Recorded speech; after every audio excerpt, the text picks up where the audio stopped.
Dun dun.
Hi, Ruby. Oh my god. Hey, no way. I had planned on taking a nap, but the boat really was shaking bad. I gave up on sleeping and went up onto the deck. There I was welcomed by the shining sun and a strong sea breeze. Amakusa had been doing some stretches on the deck. He must have a lot of time on his hands too. After all, it'll be several more hours before we reach Nijima. I would only have taken a couple of dozen minutes by airplane, but there was the chance that the Nijima airport was under the Sumadera family's web. The harbor would probably be the same. For that reason, I had obtained a boat that would let me land while avoiding the harbor, no questions asked. I bumped into a cheery boat captain, treated him generously, and he had decided to help me out, amused. Still gonna be a while? I just asked the captain, it sounds like it'll take a full 2 more hours more. Well, beggars can't be choosers, huh? The weather sure is nice. Feels like I'll burn.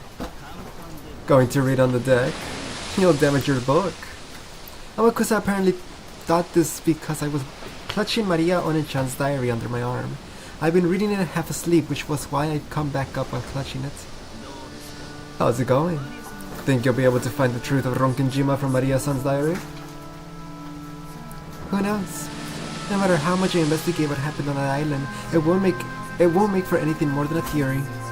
There's no truth written in the message bottle or Onen-chan's diary, just a fairy tale with the witch walking around.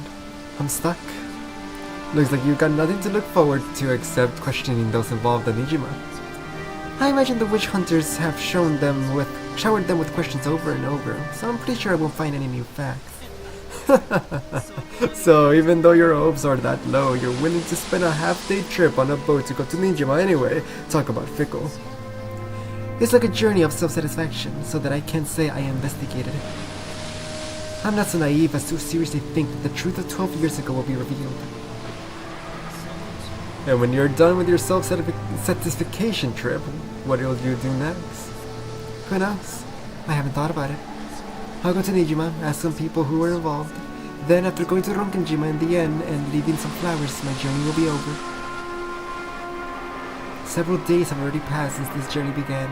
After being told by Baron Castel on the roof of that building to search for the truth of 12 years ago, I'd left on a journey like trying to grasp a cloud. At that time, I felt as though I experienced something mystical and had the feeling that I might be able to grasp some kind of miracle at the end of this journey. But after several days passed, my excitement died down. On that day, when I stood on the roof of that skyscraper, my heart was completely cornered and dead. So I wanted from the bottom of my heart to be released from the cage of my body and rise into the sky. And had crossed the fence in order to die. Maybe experiencing the desire to die and actually stepping forwards, throwing my body down, caused some kind of mystical experience inside my head, making me think I had received a message from a witch. The excitement from my jump lessened over time, and the more I came back to my senses, the more this journey lost its meaning. But I didn't even consider suspending this journey just because of that. If I stopped this journey, it'll mean acknowledging that the message from the witch was an illusion. And I felt as though that meant throwing away my promise the witch made, and any chance that someone from my family might come back. So because it was hard to believe that those events were an illusion, I've continued on my journey. I don't seriously believe that this journey will change anything. It's even up to me when to end this journey. It's up to me to choose where the final destination is. In the end, this journey is only for my self-satisfaction.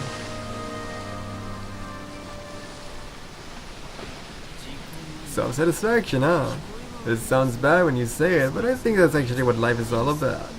Oh? If that's the answer you've reached after hovering over the line between life and death in the mercenary business, that's probably pretty deep. Don't take it so lightly. What I'm trying to say is that the only one who can acknowledge you in this world is you yourself. Amakusa continued stretching as he spoke, in an irritatingly fresh way. Hearing it told to me as though from a teacher made me instinctively want to resist, but what he was saying was extremely sensible. That may be true. People work hard when they want to be acknowledged by someone. In most cases, that someone is their parents. Children learn how to work hard because they want to be praised by their parents, although that's why I never learned. Sorry, that's not how I meant it. What I'm trying to say is that there's nothing wrong with self-satisfaction. No matter who praises you, it's meaningless unless you can accept it. Turning it around, even if no one praises you, that doesn't matter as long as you can accept it. Self-satisfaction tends to contradict the desire to improve oneself, so we're usually taught that it's bad. Somehow your argument seems like a pretty fresh take on it, Amakusa. The anguish on the human world comes when you want someone to acknowledge you, but you don't know what it is you should be striving for. I had a time like that too. I wanted to be acknowledged by someone, but I didn't know what I wanted them to acknowledge about me. And since I didn't know what to strive for or how far I should go to be acknowledged, I did a lot of crazy things. And the answer you reach was self-satisfaction? It sounds bad, but that's how it is.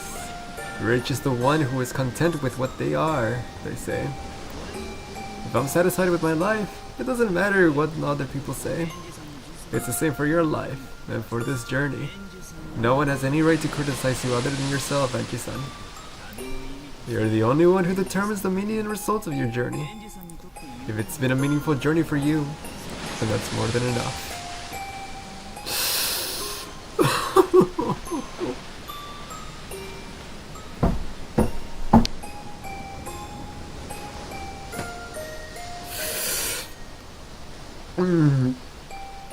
He's speaking to me?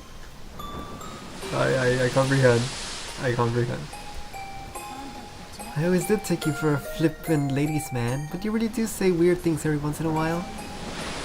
I bet you think saying stuff like that will make you popular.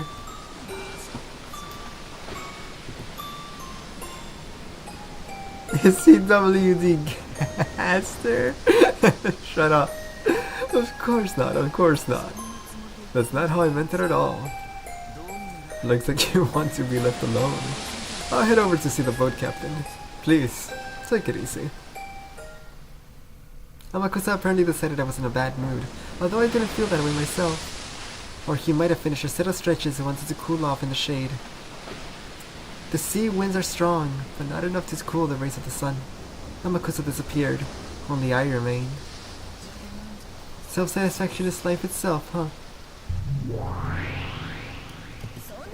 Umineko has many advantages, but seasickness is a downside. It's been easy to ignore, it hasn't bothered me. That's just boring. Life is nothing without greed. I noticed that Mayman had suddenly appeared, her abundant hair fluttering over by the prow of the ship. It's true that a life of greed would be fun, but unlike you, humans have a limited lifespan. If greed is eternal, that means a person will have desires even in the last moment before they die. Having a desire means that there's something that you want. Something you don't have, some way you aren't complete. I'm sure it's tough to die when you can't think of your life as being a full one. So I'm sure self-satisfaction is necessary. I see. Because of this existence of a lifespan, you have to compromise like that. All of my masters had very long lifespans, so I never thought about it. I wonder if humans live for the purpose of becoming satisfied. If so, it's probably easiest to live without desires. I see. So that's why greed is one of the 7 deadly sins. Your praise honors me. Apparently that counted as a compliment in Maymon's eyes. She turned and gave a graceful bow. Haji-sama, do humans live so that they can find a satisfaction at the moment of their deaths? Wouldn't it be pretty tough if you felt you were lacking something when you died?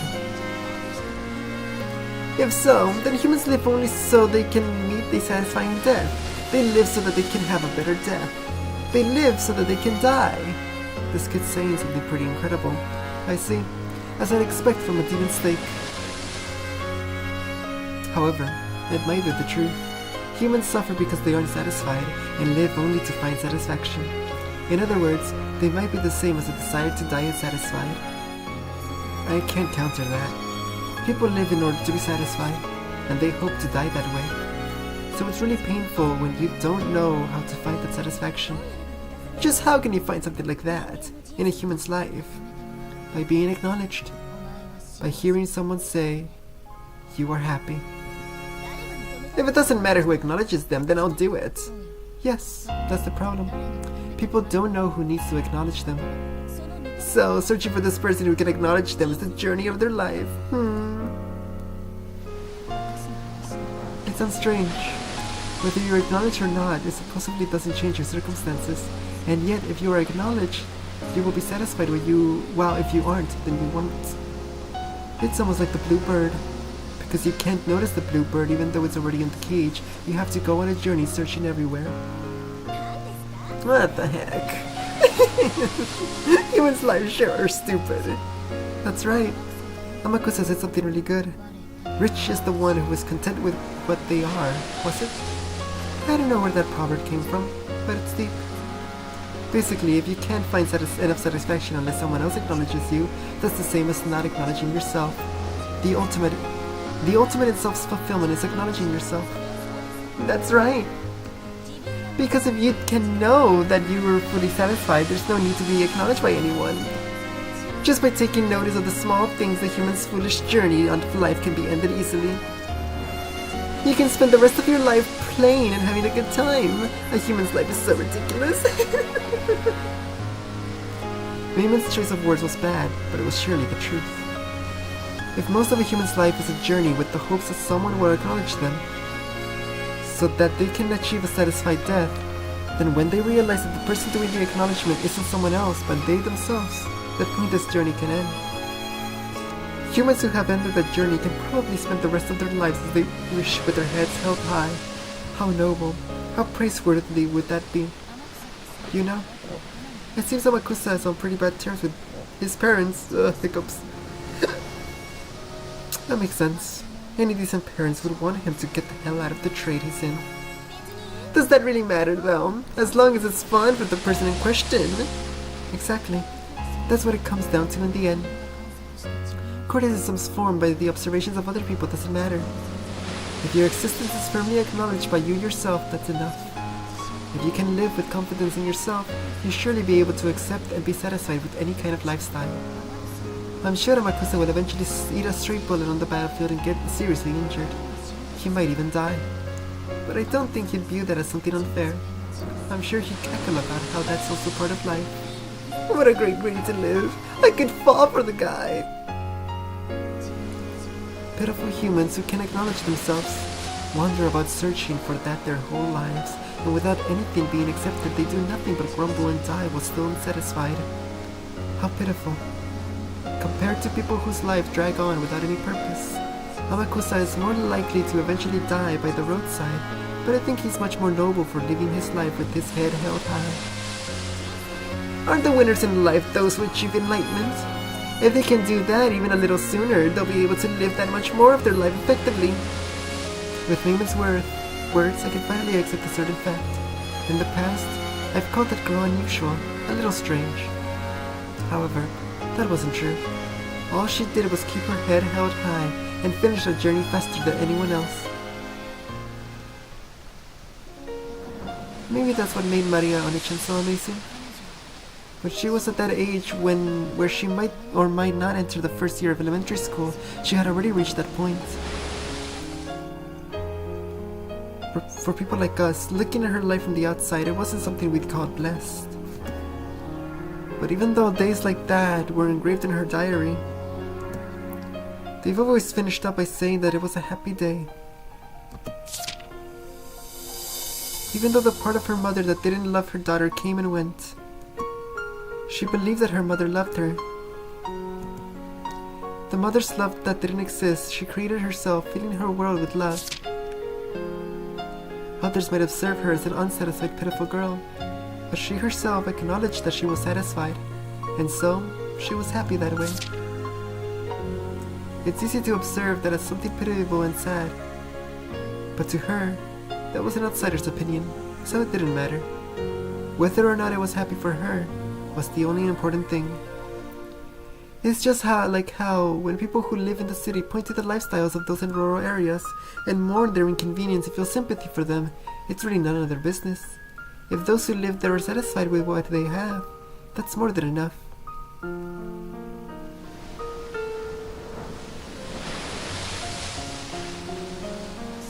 I finally noticed something. I noticed it just now. I did something horrible to Maria Onichan.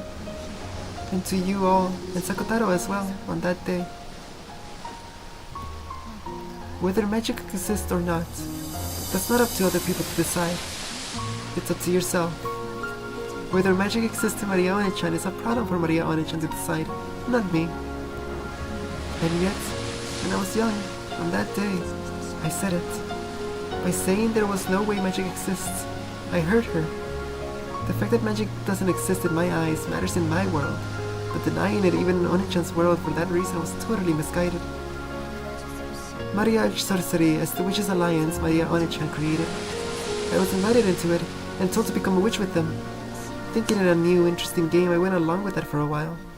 But because of that cruelty of youth, I got tired of it halfway through, and I tore her pure heart apart with sharp words. At that time, we must have gotten into a huge fight. I forgot about it right away, but she couldn't have forgotten about it. After all, to her, magic was a natural power that really existed, and she believed that she'd be able to share it with me. To Maria Onichan, magic is a power that can interpret the world as blessed. No, which can truly make everything blessed. She just wanted to share that with me too. The young me tore that feeling apart, so she closed herself up in a shell, assuming that she wouldn't be able to share her magic with anyone. If that's true, then Lady Maria's journey through life wasn't over after all. If she'd been able to accept herself, then there'd be no need to collapse just because you denied her, Anji-sama. Ana-chan was young. She still hadn't reached a philosophical viewpoint like Amakusa. Yeah, now I understand. That's why the Witches' Alliance called Mariage sorcery was necessary. An alliance where each acknowledges that the other is a witch. That's right. I'm pretty sure that was the first article in the agreement of Mariage sorcery. Witches of the alliance would acknowledge each other and respect each other. That's the deepest and only meaning of the Witches' Alliance. Maria Onichan wanted to share with me that secret laws to make the world happy called magic, but I was young, and she was too. I'd hurt her with innocent cruelty. On that day, I said cruel things to you all and Sakotaro. I said there was no way you exist. How rude! We acknowledge that we exist ourselves. We're not like humans with their souls half asleep. I think, therefore I am. Whether you acknowledge or deny magic, the existence of magic called the Seven Sticks of Purgatory is a fact, as long as we acknowledge it ourselves, to borrow your words. It truly would be violence for another person like me to deny it. I'm sure that it'll be like having your true mother yell, "I wish you had never been born." No, disappear. Even after being slammed by all those words, Maria One-chan's magic made her believe in her mother's love. Sakutaro, her magic friend, always encouraged her. He kept saying that her mother loved her, that she was coming home late because of her work, and that she would definitely bring back a present. Even after Maria learned that her mother's work wasn't really the cause, magic allowed her to continue believing. And by believing that her mother loved her, by acknowledging herself, she filled her world with love and peace and serenity, establishing it completely. What happened 12 years ago? What happened to my family? This was never a journey to search for that. Then what kind of journey is this? It was a journey to apologize to Maria One-chan for what happened that day. I don't know why, but that's what I think. If I hadn't hurt her, the incident 12 years ago might not have occurred. That's what I think. I have no basis for it. I don't have a clue how hurting One-chan could be connected with a mysterious incident several years later. But for some reason, I can't imagine that there's no connection. A witch caused that accident, and the culprit is the Golden Witch Beatrice. And Beatrice was part of the Mariage Sorcery Alliance of Witches. I horribly hurt the other witch of that alliance. I hurt her with that thought that magic doesn't exist. So several years later, a crime caused by a witch occurred, and a 2-day period that couldn't be explained with anything but magic was thrust in my face thanks to that message bottle. There's no way I wasn't involved somehow. I don't get it. It could be a coincidence or it could be fate. For some reason, I'm starting thinking like that on this journey. And what's your basis for it? I have none. I just think it's true. The Japanese sure are interesting. Even when they're the victim, they feel as though they did something wrong and apologize for no reason. I can understand if you said, I hate Beatrice for stealing my family or something, but you really are weird, feeling guilty for no reason and apologizing. Of course I hate Beatrice. I couldn't continue this journey without that feeling. But it's okay to choose yet another purpose for this journey. There's nothing wrong with adding on a goal of apologizing for the past sins in addition to getting revenge on a witch for what happened 12 years ago. I can at least go to Ronkenshima, apologize for my reckless remarks, and offer flowers. No. There's something better than flowers. And I think that would be more fitting for One-chan. I stood up, not minding that the sea breeze scattered my hair, and concentrated in my mind. I lifted my palm up to the height of my head and imagined a vast space. Anji-sama. Be quiet. Come. Arise. I am the witch apprentice, Anji Beatrice.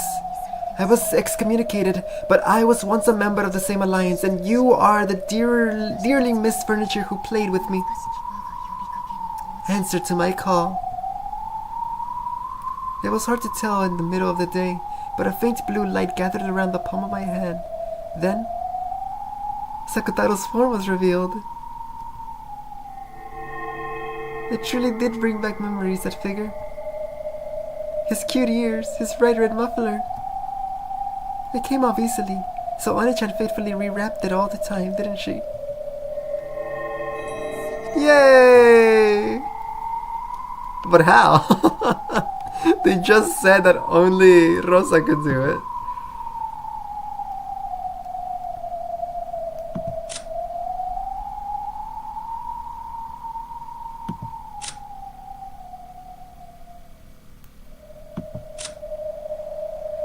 Sakutaro, Maria One-chan's precious friend, very simple, warm, and kind. His speech quirk is Uryu. I remember Maria One-chan used to say it a lot too.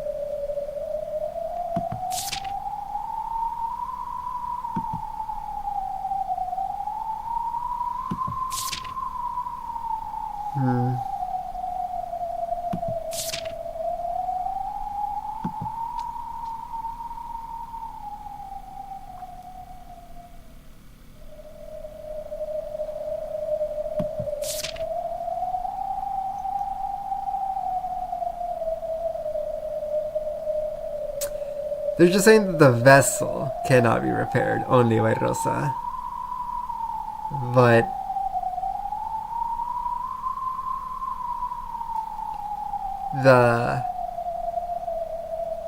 the fictional imaginary version of him can be created by basically anyone who believes, just like how Butler created all those characters, as I said last time.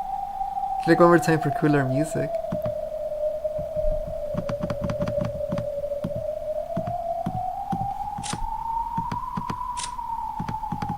Nothing happens. You lied to me. Oh, in the store. Sakutaro, do you recognize us? Do you know who we are? Uryu? Uryu? Meiman? Angie? With a sleepy face as though poking up from a long slumber, Sakutaro looked around him as he spoke. It's been a long time, Sakutaro. I'm pretty sure this is the first time I've summoned you with my own power. And now I'm the only one who can summon you. Uryu. Those words might have been a bit cruel. Sakutaro's face clouded over. In the past, I denied you. Now I've summoned you. It means I've accepted your existence. Are you sure? Is it really alright for me to be summoned in Angie's world? His eyes were a bit frightened. It was only natural. I, who had played with him like a friend before, had suddenly denied him and tried to burn him with a magic-resistant toxin. It was only natural that he'd be scared. I apologize for that day. There explained things in Rosa Land 3. And so this then? Ah, I missed the ping. Splatoon was too loud. I see it now though. Watches. Does he hate me? Doesn't tell me to play Splat. What a freaking... I'm a right Rosa Land 3. What? Oh, am I right? Yes, you are right, Truth Nick. Oh my god, bro. Shut up, bro. I looked at this and you were offline. I wanna play W Rage. What's the deal with all my friends just giving the same excuse of I don't know, you were in Final Fantasy, or you were offline. Shut your out. Just send a gosh darn message. Oh my god, bro. It's so boring. Can you skip to episode 5 already? Can you skip to episode 7? Can you skip to me, fool? Can you go to episode 9? She does not like my messages. Sent you a message yesterday and you said today anyway, so I was ready for it to be later, or you messaged me about it. Can't look desperate after all. Gotta keep it on.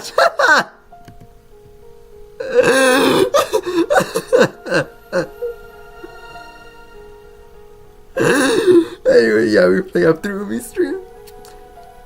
This is what happened if you're confused. Thanks.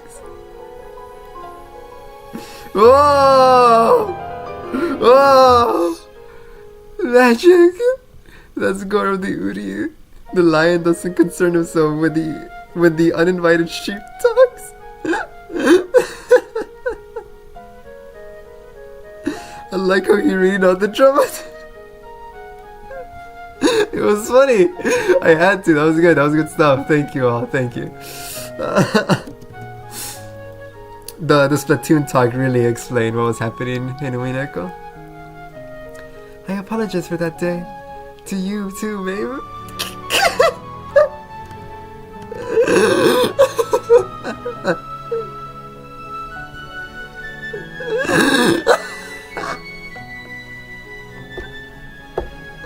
Sorry, I'm still thinking about W Rage.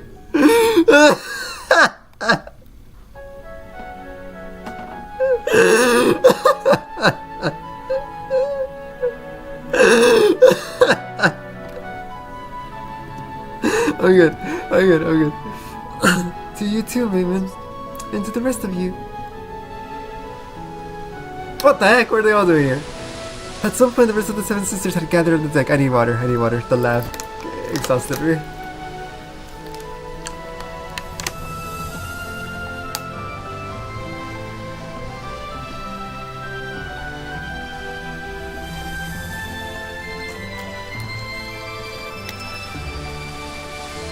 W rage?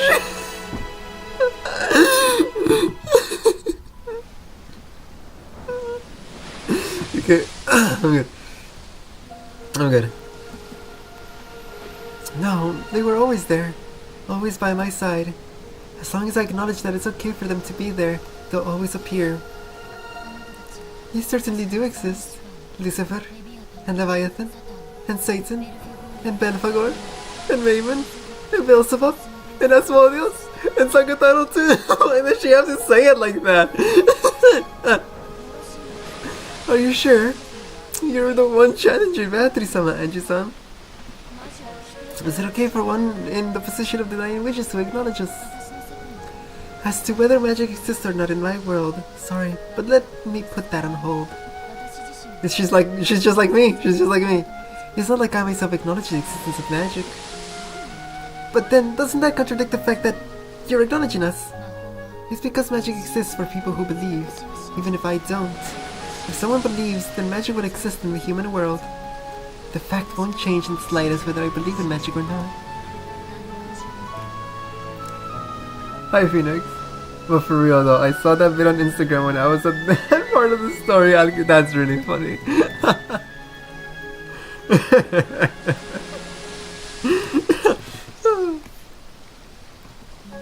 No, it mustn't change. The person just had to hold their head up high and believe in their own magic. I acknowledge that. So it wouldn't be strange at all for all of you two to exist. Quite a play on words, but it's an interesting interpretation. What you're saying, Anji-sama, is probably a devil's proof. A devil's proof? What's that? Please explain it to me. Right? To prove the existence of demons, you just need to find one. But it's impossible to deny the existence of demons. And we're here. That means that whether Anji-sama believes in magic or not, her existence is unshakable. Who do you?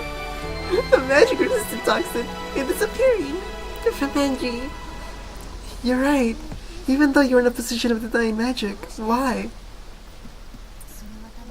That's probably because I learned what it means to respect and acknowledge. Right now, I might be able to understand the depths of Maria's shots of Patrick's magic. In the past, I didn't believe in things like magic. I just have too many things in my head right now. I'm thinking of 50 different funny things. I'm still thinking of W Rage. In the past, I didn't believe in things like magic. Thinking something like that could exist, I acted like I was closing my eyes tightly and couldn't see anything. But now I'm different. I get the feeling I can look right at the thing I called magic and close in on its true nature. How frustrating. It's truly rare to find a human so free of the magic-resistant toxin at this day and age. And she has such an uncommon genius for being a witch. That's right. If Anji-sama tried to become a witch right now, she could grow to be a great witch, maybe even at Battery-sama's level. Even so, she has acknowledged our existence and is our master. Most likely, Anji-sama will be our final master. Let us think of this as our final service and apply ourselves to the fullest. But I can't just stand that Anji-sama still doesn't believe in magic herself. Anji-sama, please believe in magic too. It feels like a waste to finally have a master who and have it not be a witch. Even though you have outstanding talent that could make you one of the greatest of witches, your goal is to attack witches. It's so frustrating. Well, even so, that's your life. The way you live. And in the world where you're decided that, there's nothing you can do to complain. Thanks for understanding me. Yeah, whether magic exists to me or not, that's up to me to decide, regardless of whether magic really does exist somewhere in the world or not. When I think about it, this world is so vast and yet so small. Billions of people live on the earth, but I probably won't meet even 1% of those people. Even so, I will speak of a world, my world, which doesn't know even 1% of the world. I'm not qualified to deny the loss of a world I don't know. So just because magic doesn't exist in my world, I can't deny that magic exists in a world I don't know. That makes it a true devil's proof. No, maybe it's more like, when in Rome, do as the Romans do. I can be confident in the world I know. So even if that's denied by a complete stranger who doesn't know a thing about my world, there's nothing to worry about. I hope all of you keep this in mind. All of you better keep this in mind. when I finish the game, and I don't believe in magic, alright? It's my world. It's my world. And y'all can do nothing to do it, alright? And in the same way, I've got no right to deny a world I don't know. We ignore that part though. Just because I don't know about it. Therefore, regardless of whether there's magic in my world or not, I can't deny the magic Mariana-chan taught me. Ryu! After all, even if you've never seen it, magic exists. Yes, that's why, as I have already said, you're friends of the Witches' Alliance. Mariage sorcery can't be denied by me or anyone else. I proclaim that most important part again. Even though the sea breeze and the crashing of the waves were noisy, it was a time of silence. Both Sakutaro and the Seven Sisters of Purgatory reflected upon my words, and probably I did too. Does magic exist? Do witches exist? While ignoring that the answer would be for my own world, I acknowledged their existence. The contradiction was what I proclaimed so boldly. Thank you, Angie. If you acknowledge that much, can you acknowledge the witches too? No, that was a foolish question. You already have a clear answer to it. Sorry. Though I do acknowledge that witches might exist somewhere in this world. But it doesn't shake my world. You want to acknowledge witches or magics? You're definitely exposed to the truth of Rokujima. Right? Yes. That's my world. Even if a real witch exists, I won't acknowledge it in my world. No matter how much that witch tries to convince me. Your position is to attack witches, Anji-sama, and I understand well that you haven't the slightest wavering in that feeling. We are your furniture, the Seven Sisters of Purgatory. We will always be by your side. We'll always be waiting for the day that we can be useful. Although since you don't believe in magic, we can never be anything more than people to talk to. That's enough for now. We've been left room to exist. For that alone, we should thank and acknowledge Anji-sama. In short, all of us! Are all together again. Ryu! Sakutaro! Let me squeeze you! When Sakutaro was overcome with emotion and tears came to his eyes, the Seven Sisters closed in and mobbed him. They were also celebrating a long-missed reunion, and their existence is permitted. They're definitely capable of existing here. No, even if I don't permit it, they can exist. Because I acknowledge them, they show their reunion's joy to me as well. As I watched over that scene, I reflected over this journey of mine meant.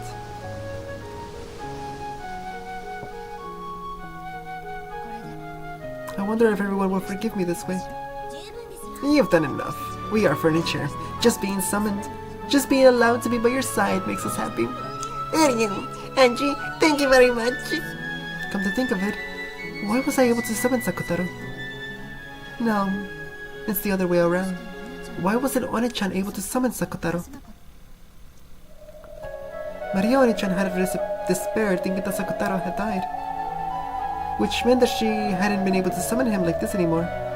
In the past, One-chan said it was more advantageous in a summoning to have a vessel. However, a vessel is like training wheels, and it shouldn't be absolutely necessary. In other words, even if the stuffed animal lion that was Sakutaro's vessel didn't exist, it should have been possible to summon him. No, when you put it that way, it's even a little doubtful whether summoned things can be limited by life and death. Moreover, Sakutaro should have been an especially important friend to Maria One-chan. She should have been able to strive hard to summon him one more time. I don't know what to say, but I'll say my thoughts on why this is. I think it's because Maria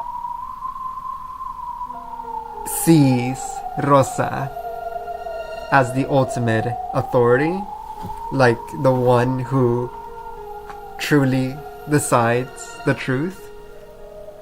So when Rosa said Sakutaro is dead to Maria, that was the truth, and there was no point in trying to summon him again because Mama said she was dead, and being a kid, you believe everything your parents says. So that is why I think. It certainly was sad that the original stuffed animal vessel had been torn apart, but why did he die and become impossible to summon again? That's because at that time Maria saw my stuffed animal torn and decided that I've died. It's the same as the existence of magic. If Sakutaro has died in Lady Maria's world, then he can exist in her world. Ryu. The shock of having her beloved stuffed animal torn apart had left a wound in her heart serious enough to prevent her from summoning her irreplaceable close friend. In Maria Oni-chan's eyes, Sakutaro had died. So even if Sakutaro can exist like this to me, he cannot exist before her. I was always with Maria. When Maria cried, I was always right beside her telling her not to cry. But in my form, my voice, nothing on me will reach Maria now. Sakutaro— crap! Sakutaro hung his head, looking sad. After that incident, the nature of Maria's sorcery rapidly began to change.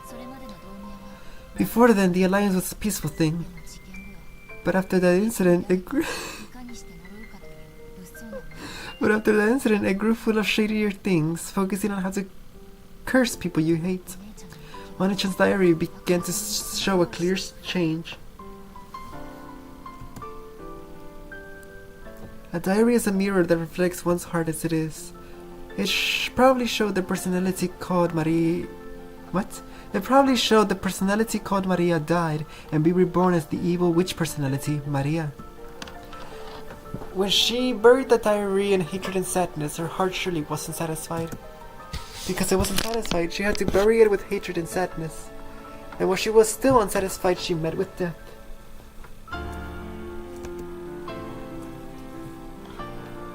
I wonder if her unsatisfied soul has a hole open in its chest from sadness even now, and conveniently wanders dripping tears down and calling Sakutaro's name.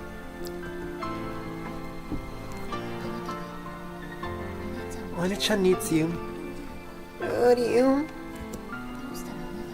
What can I do to revive you in Maria Oni-chan's world? Better learn to start sewing. If I can learn that method, I'll be able to save Oni-chan. That's the method of atonement I've been given. What can be done to revive Sakutaro? To Maria, my vessel had a very important meaning. The vessel. In other words, if we can revive the lion stuffed animal. But Mama Rosa made my stuffed animal herself, so only she could make it. Even inside the diary, Maria Oni-chan had asked this of Beatrice and was refused for that reason. The magical significance of a stuffed animal being unique and handmade is very large. Even if we could make the same thing once more. But Aunt Rosa is already gone from this world. We can make the same thing again. Was there ever another identical stuffed animal made or anything like that?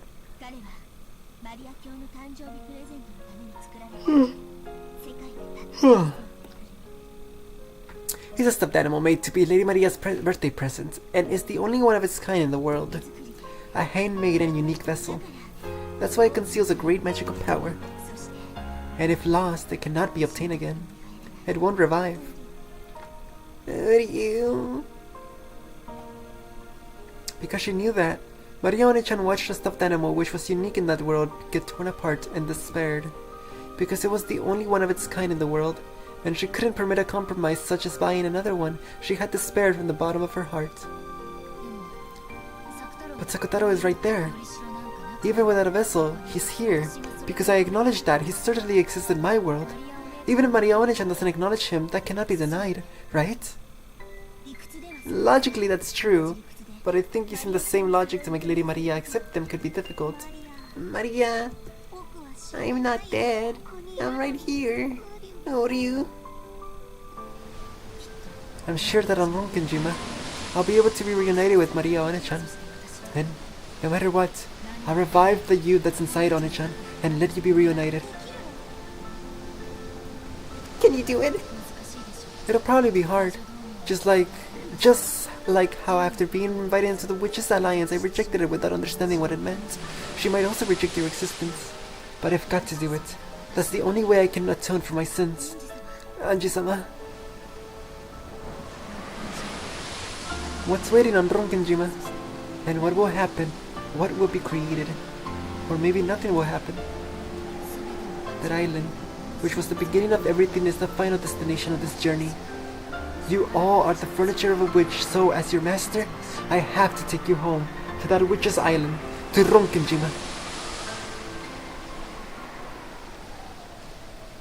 Even though the rays of the sun had been so strong, at some point clouds have started to hang down. The spray that hit my cheek might not all have come from crashing waves. Angie-san, looks like we're gonna get a little bit of shower. Maybe you better go below deck. Amakusa called out to me with an expression that said, "Oh, you're still here." When I looked up, I still saw that the island's silhouettes had gotten much larger. We might reach land very soon. I remembered that the weather report had mentioned scattered rains. The sky wasn't dark enough for rain clouds. It'll probably be just a short time, even though the rain was light enough not to be a pain. Having rain start to fall as we approached the island felt like some kind of fate. It was raining on October 4, 1986 as well. I'm approaching the Ronkinjima of that day, and not just in distance. I went back down with Amakusa. He was carrying what looked like a really large and heavy golf bag. It was something Amakusa had brought back with him on a day when we split up. I didn't inquire as to its contents, but it was hard to imagine what they were or anything peaceful. I won't go as far as to ask what's inside, but it looks heavy. Why are these things so darn heavy all the time? A French instructor taught me something interesting about that once. He said they should always be heavy. After all, a human's life is heavier than the world. So these should be even heavier. It'd be nice if you didn't need to use them. That would be nice.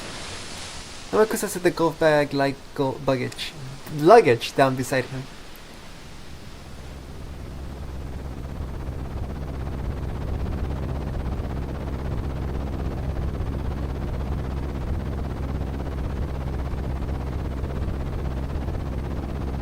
A two-propeller aircraft touched down on the runway. Considering the weather, it could have been a pleasant flight.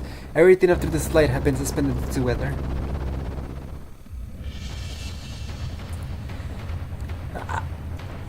I keep forgetting this character exists.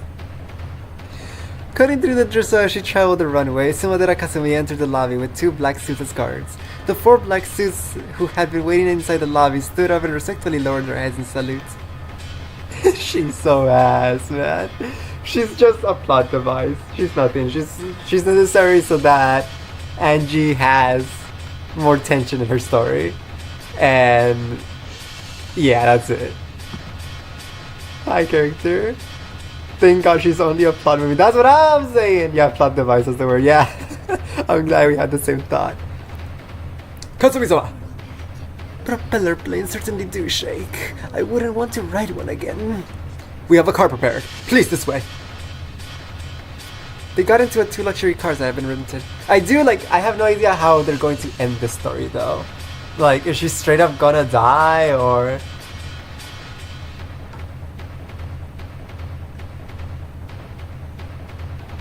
I can't see of a really other way out.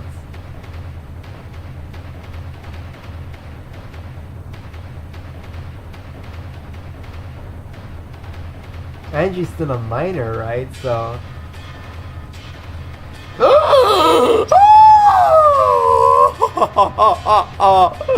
I found a way to end the story. What if she had another living relative of age who could be her guardian? And I was saying that... Bro, you're not even halfway, Kiri! I'm just saying, if I'm right about Butler being alive, at this point, 12 years later, he is most definitely of age, and he could become her new guardian, and that would be a way to get rid of this nothing character. Angie should be heading for Ronkinjima, a deserted island. How convenient. You've arranged for some tools, I take it? Yes, ma'am. Either that or she dies, but I feel like her dying is a bit cartoonish? I don't know why it feels a bit to just kill the evil stepmother like some Disney cartoon. The black suits in the passenger seat put a heavy bag that had been set by his feet and onto his lap. Opened the catch with a click and showed Kasumi what was inside. Inside were several silver lumps of carefully wrapped aluminum foil. He peeled one open to show her. A black blunt automatic pistol peeked its face out.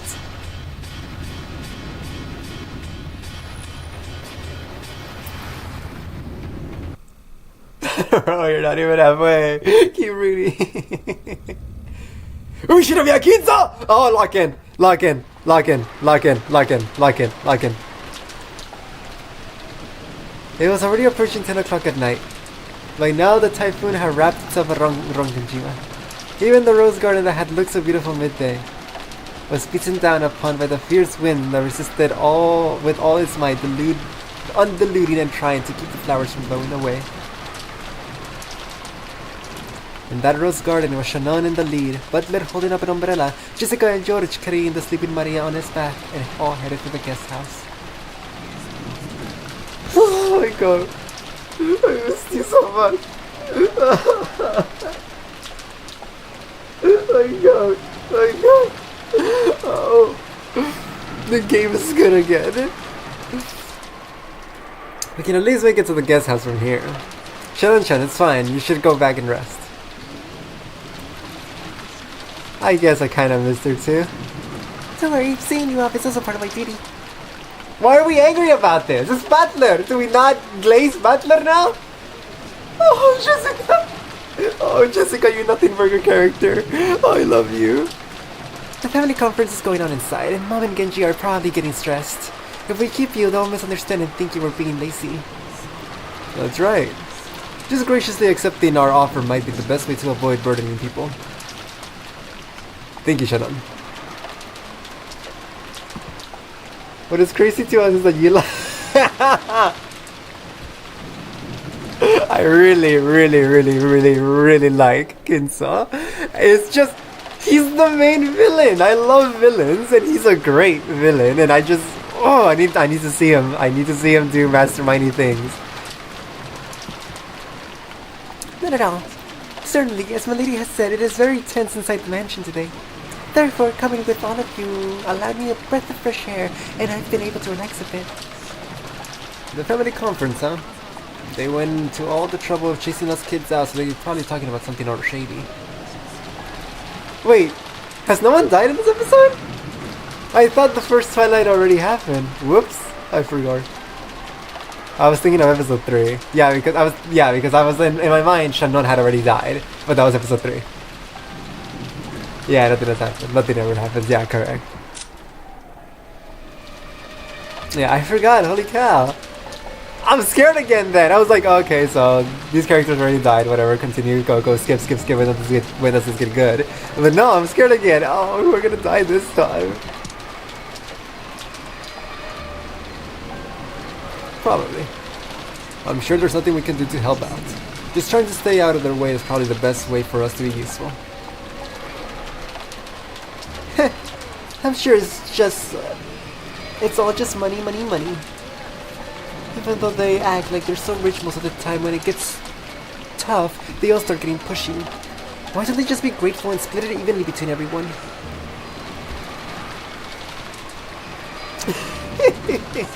That'd be awesome. It'd be nice if I got a shirt too. I'd get some too. If I got some too, I'd split it with Shannon-chan right away. Thank you very much. Well, I appreciate that sentiment. Shannon isn't greedy at all. Normally girls of your age would have tons of things they want to buy. I guess. But none of the things I want can be bought with money. How unselfish. If you lined all the things up I wanted, all the gold in the world wouldn't be enough. That's if you're talking about things that can be bought with money. What these things that can be bought with money that Shannon wants are? You have any idea, George-Nisan? Well, I wonder. I'm not Shannon, so how could I know? I don't know either. George and Shannon looked down, their faces red. Butler had also heard about what's going on with them, so he knew what Jessica was teasing them about. George Janiki is a person I respect. I think you met up with a really great person, Shannon-chan. Yeah, I also feel relieved that we can leave Shannon to George-Nisan. Stop teasing. It's a serious issue for us. More importantly, what about you, Jessica-chan? Have you been able to get a little closer to Kanun-kun? What? So you and Kanun-kun are like that? Well, that's dirty, George. Twisting the conversation around like that is dirty.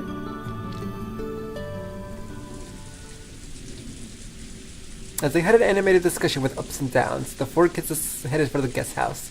The annual family conference was extremely important to the Ushiromiya family, and this year seemed like it was going to be especially important. Apparently, the family head Kinzo was personally going to be making a very serious announcement, and everyone other than the adults had been strictly ordered to leave. Butler hadn't attended the family conference in 6 years, so he didn't really notice. But according to Jessica, there seemed to be a very tense atmosphere tonight, completely different from a normal year. Common sense made it clear that Kinzo, whose remaining life was short, was going to make some big announcement about the succession of the headship and the distribution of his fortune. But I'm surprised to think that grandfather's actually gonna make an appearance.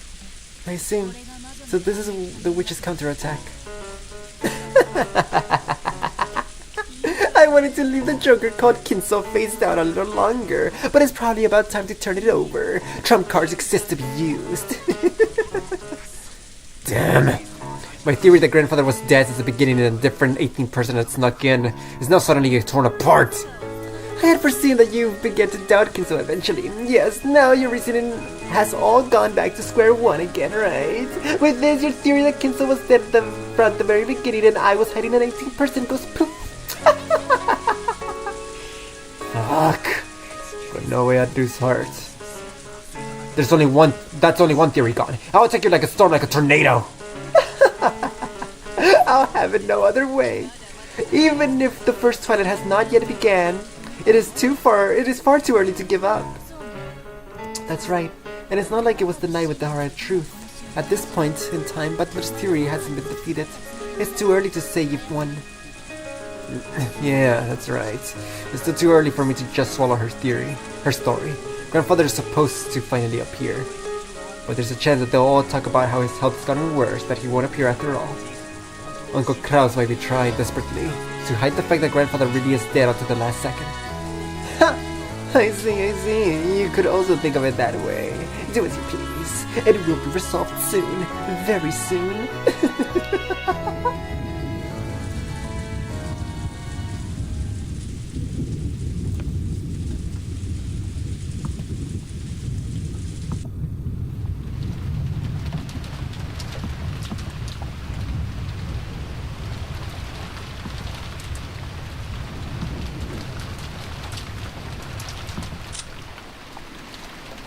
Let me think.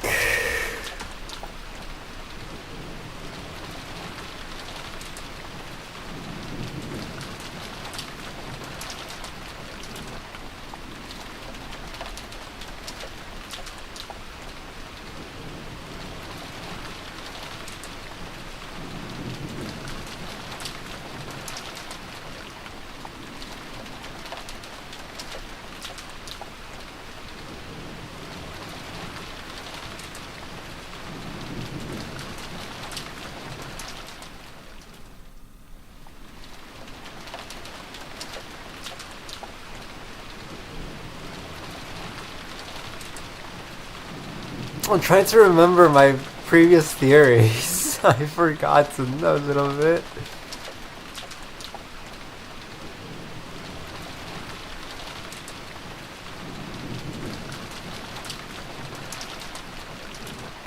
It's because I focus so much on explaining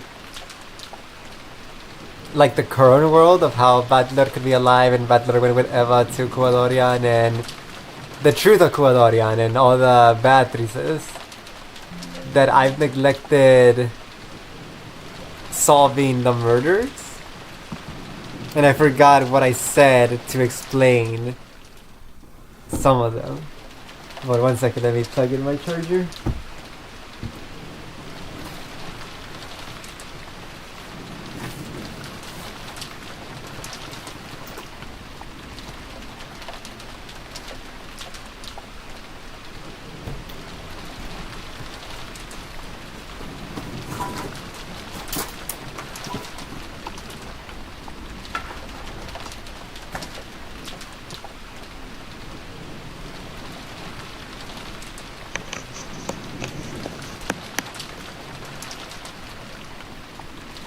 Here we are.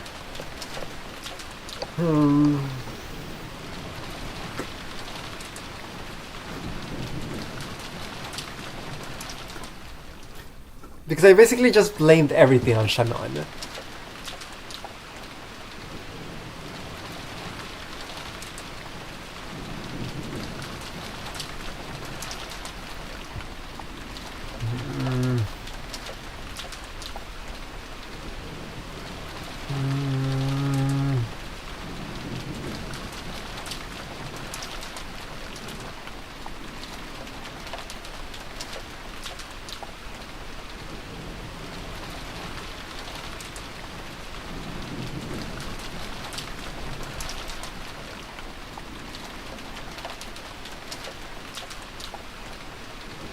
Right, and the way I've explained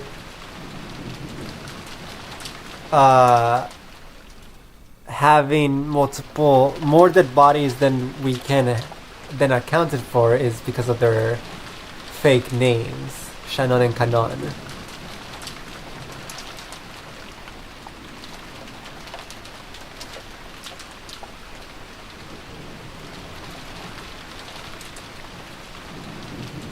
So like, Shannon is dead, but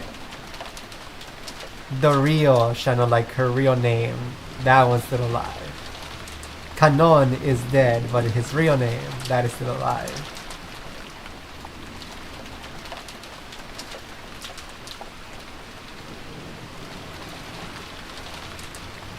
So you can have 2 extra dead bodies at any time.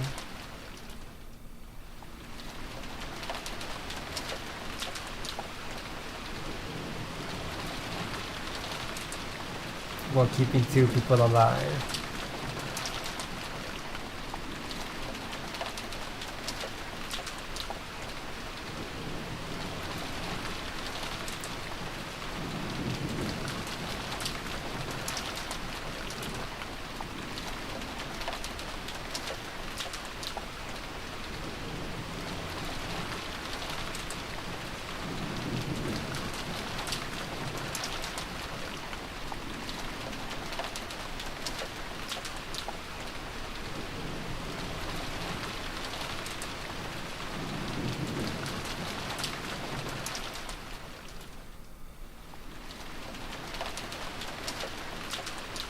Meaning that like at every point, the real Kanon and the real Shannon are always alive in every of the episodes.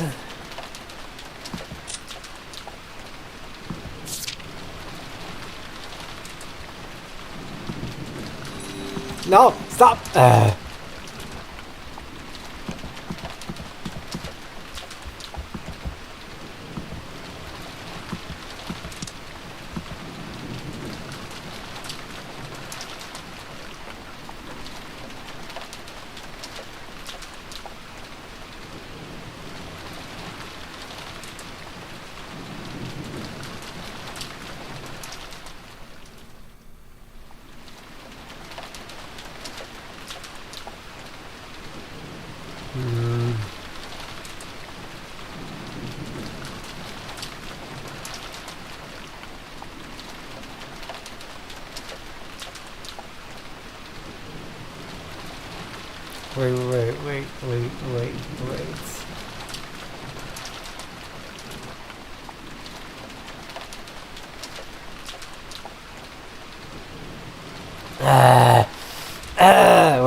Where's my reds?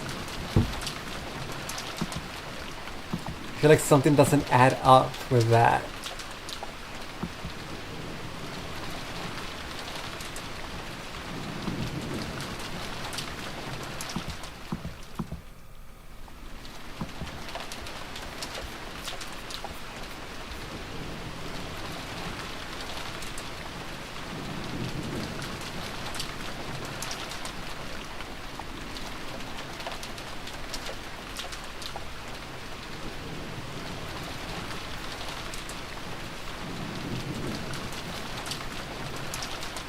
There were no more than 18 humans on this island.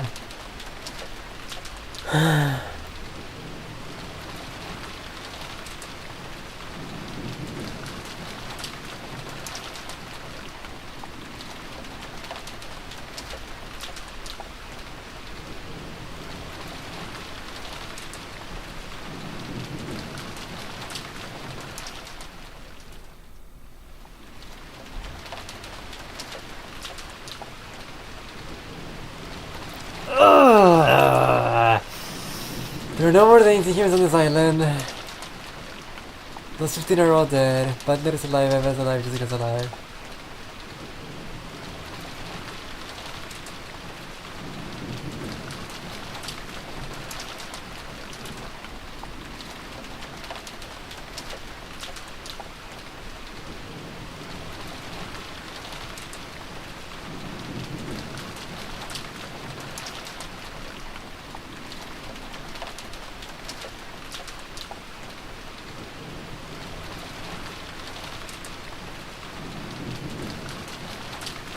What messes... Okay, I see what is messing me up. Okay, so... with my current theory... it means that Shannon and Kanon are, like, you know, fake. Because the real names... well, I don't remember the real names. But the real names, those are, like, the real people. So they have... basically... Shannon and Kanon have 2 lives. They can die twice each. So...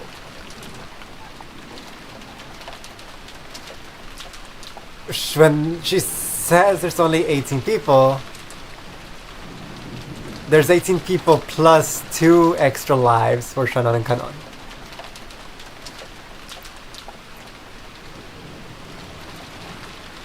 Oh my head!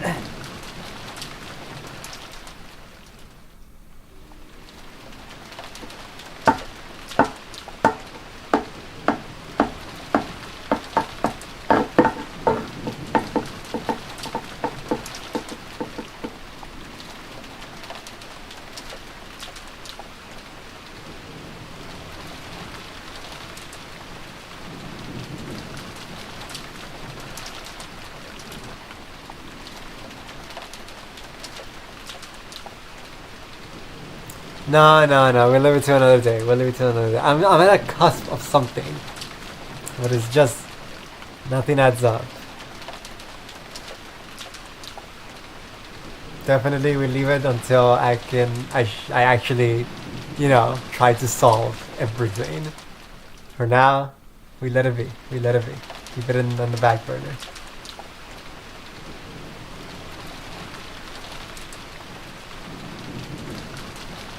Let me think for a moment longer. Just everyone leave.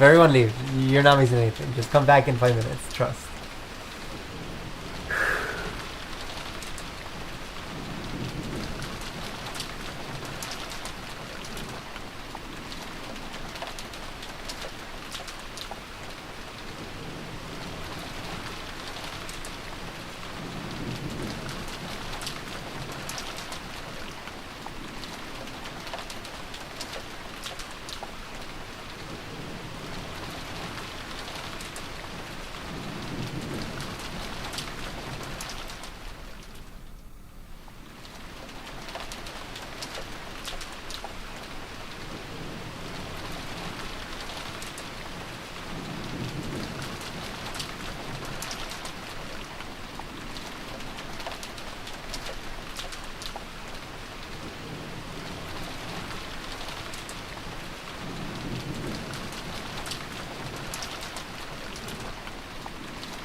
My problem is that I want to fit in the story that Kinzo is still alive. During all of them. Every Twilight. All the stories, he's still alive at the end.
Wait.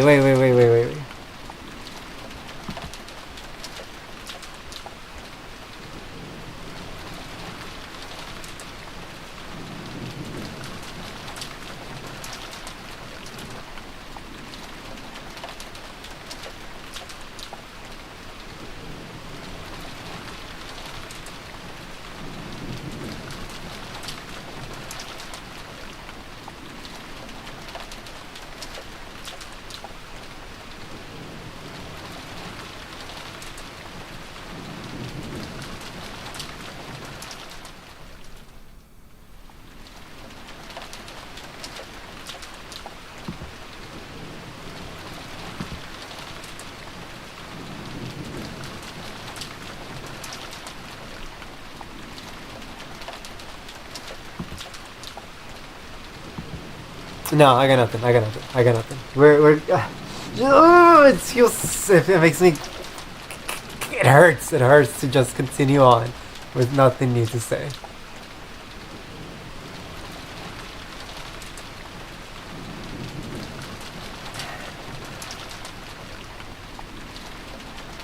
The only thing that makes sense is Kanon and Shannon have been working together the whole time.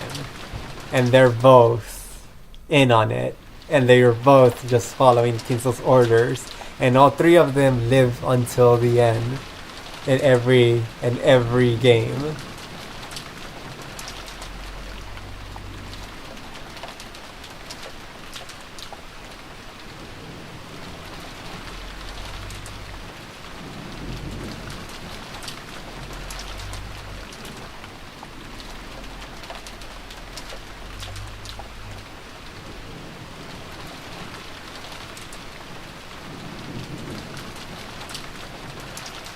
Yeah, whatever. We go. We play the game.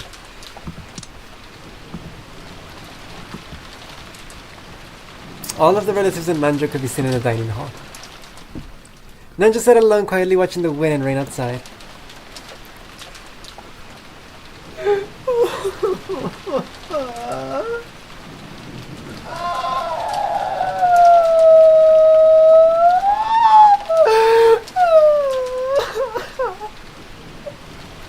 Krao sat down in the seat of his own rank when Natsumi stood motionlessly at his side. The other siblings were gathered at the opposite end of the long table, whispering to each other. Is that true?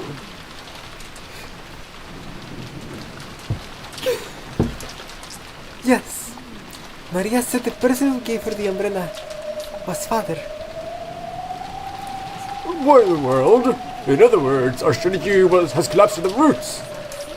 Not just our strategy. Since father is healthy and has seen that he'd be able to make an announcement himself, our trivial bargaining with Nisa was completely pointless. Yup. That old bastard. Why couldn't he just show himself right away without making a show of it? Thanks for that, we've just been quarreling with Aniki uselessly. Or maybe he wanted to test us on that point. I might not be one to talk since we aren't related by blood, but your father is very intelligent, correct? That's another of my things, that Kinzo is really smart. He's a genius. So just killing him off in any of the games doesn't feel right. I need him to be alive by the end.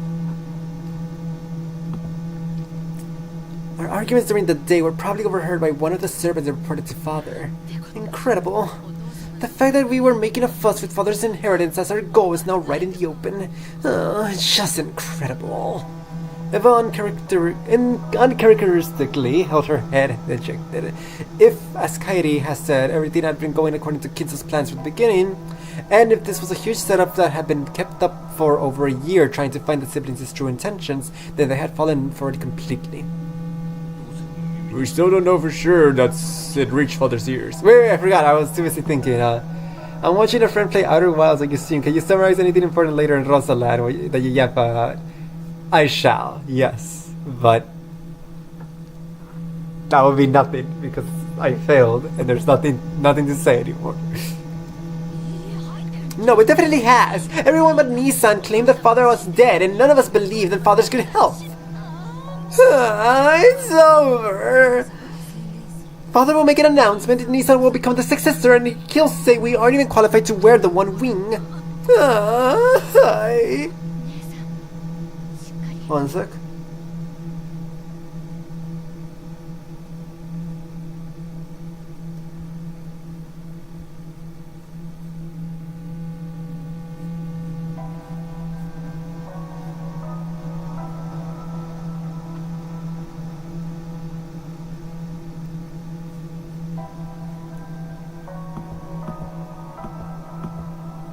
Back.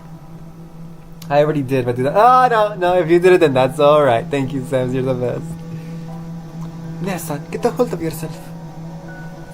Rosa-san, I wonder if Maria really received that umbrella from father. Huh? What do you mean? Maria-chan might have seen father, however we haven't seen him. Maria-chan only claims to have seen him. What are you saying? Are you saying Maria is lying? Calm down, Rosa. Maria-chan didn't necessarily lie. Still, she's an innocent kid, right? For example, if Genji-san came up to her and said something like, I was told by your grandfather to hand this to you, Maria-sama.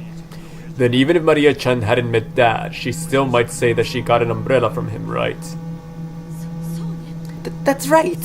That trick could work. But what if Maria-chan said, Grandfather came and handed me the umbrella? Yes, that is what she said. She clearly said that she received an umbrella directly from father. Grandfather. Directly, then we're stuck. They often say that bad thinking is no better than sleeping. If you think about it a bit, all of this about the umbrella is a trivial problem. Why is that? Couldn't Maria-chan have been bribing Misa to lie and say something that made it seem like father wasn't in good health? There is no evidence that father actually handed the umbrella to her. Regardless of whom Maria-chan received the umbrella from, assuming she was even given an umbrella in the first place, father will appear very soon.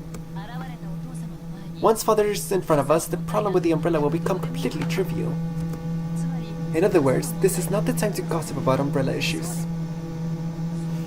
What do you mean this isn't the time? I see, I got it. This is probably what Kairi-san is saying. Father is supposed to come here very soon, but the chance still remains that he'll get mad again and won't show up, right? I see. That's true. Maybe Nissan just said father was going to appear at random as a desperate bid to buy time against our investigation. Father really is dead already, and Nissan is still lying and saying he's healthy.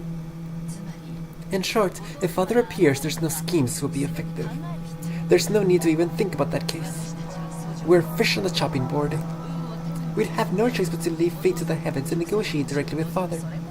That means we'll have no choice but to let him clobber up with his fist and then prostrate ourselves and beg for money. But on the other hand, if father doesn't appear, then our primary strategy isn't hampered in the least. I see.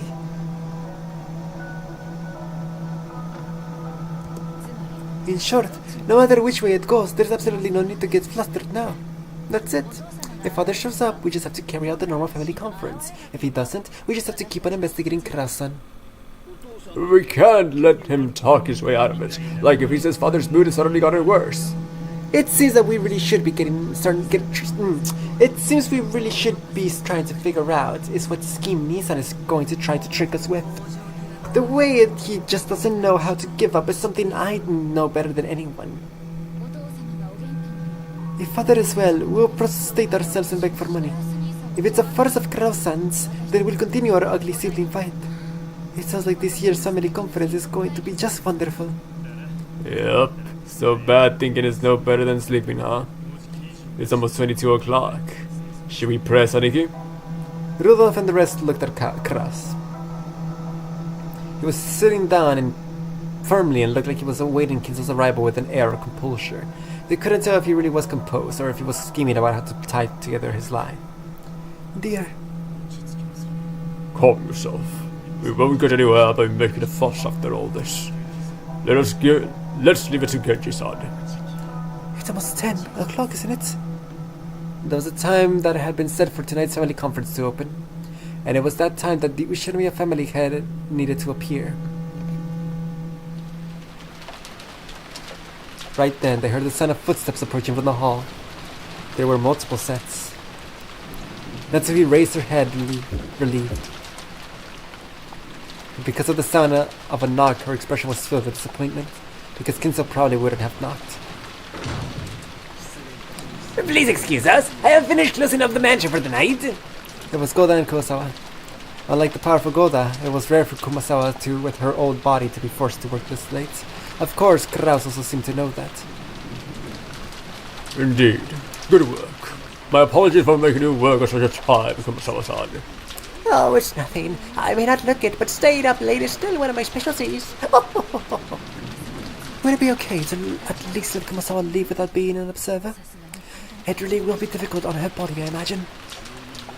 The order was to gather all of the servants as well. I cannot disobey. Tonight's family conference was clearly different from normal. On a normal year, no one was allowed to attend except family members. To have the servants present for such a thing was unthinkable. But this year was different. All of the servants were told to attend. Of course, they were not allowed to talk. They were there to observe. Just what in the world was happening that needed to be observed by 5 servants? Even Kraus didn't know. I don't look it, but I'm good at staying up late. If you stuff yourself with mackerel too, Kraus-sama, you'll be more manly at night. I see you're still high spirits. I'm sure you'll be working in such high spirits until you're 100. Madam, forgive my arrogance, but I have prepared a light snack. I can serve it at any time, so feel free to order it. Thank you. You really are considerate. Please offer refills of coffee to the others. Certainly.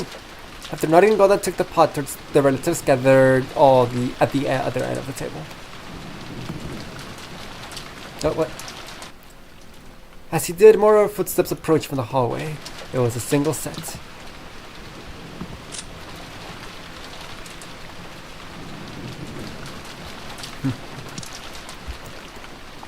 And it was light.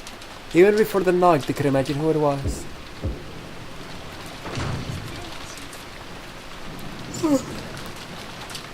Excuse me. I've taken the children to the guest house. Good work. Tonight is a special evening. Make sure you stay alert. Yes, certainly, madam.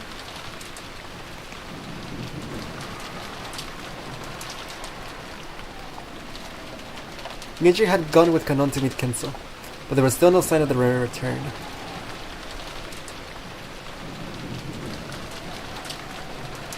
They had the clock past 22 o'clock slightly.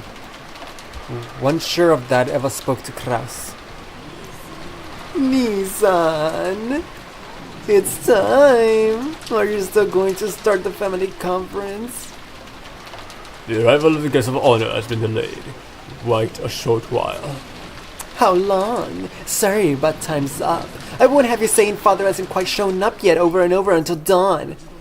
How can I make a promise about the time father shows up? Why are you in such a rush? Why not drink some tea and calm down for now? Aniki, we've gathered here for a family conference, not a farce. We'll wait 30 more minutes, but if that doesn't work, you'll let us break into the study, okay? Break into? Such an action would be quite lacking in respect for the head. Alright, our apologies. We'll be good for 30 more minutes. I look forward to seeing if you can keep the same smile up 30 minutes from now. So you honestly believe that father is dead? I have no desire to discuss that now. We can wait until father comes home. Here, there's absolutely no need for us to argue you down, Nissan. The Ushiromiya headship will be passed on to the proper person in the proper manner. No matter what you may scheme, you cannot resist. Of course, the same goes for me. What are you trying to say? And after begging all these years about being the successor yourself, bragging all these years. I'll turn your own words back at you. I have no desire to discuss that now. All that matters is for father to come here and proclaim it with his own mouth. There's absolutely no need for me to argue you down. Right. Kraus casually turned Eva's words back at her. Of course that added oil to Eva's anger, but it didn't ignite. Because in that instant, the sound of a very loud knock rang out. Gulp. Both Genji and Kanon were usually very reserved when they knocked. They wouldn't hit the door with such a violent strength. It was like a judge's gavel slamming down in a call for silence, so everyone went quiet. The door opened slightly and Genji showed himself. Then he spoke with a serious tone different from his usual one. It wasn't the tone he used when carrying out his duties. It was the tone he used when speaking for Kinzo himself. So just by hearing Genji speak like that, the siblings were struck with a sudden tension. Take your seats, everyone. At those words, the dining hall was wrapped in total silence and everyone hurriedly returned to their designated seats. It was as though students who had been bustling around just before homeroom had suddenly returned to their seats as their teacher came, and it might even have looked humorous. But there was no way anyone would joke about it. Everyone sat in order, and Shannon, Goda, and Komasawa stood up straight in a row by the wall. The head of the glorious Ushiromiya family and Lord of Rokinjima, the island that sparks gold, Lord Ushiromiya Kinzo, has arrived. On the double doors that led to the dining hall, Genji opened the right door from the inside, and Kanon opened the left door from the outside.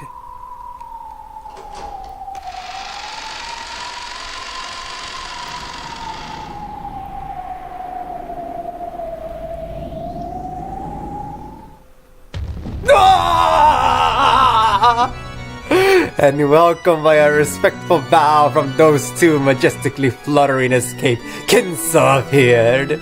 Kinzo's gait had a dignified weight to it, and it was hard to believe that he had reportedly been at the end of his life. Genji pulled back Kinzo's seat and motioned for him to sit. But Kinzo stayed standing, signaling with his chin for Genji to move back.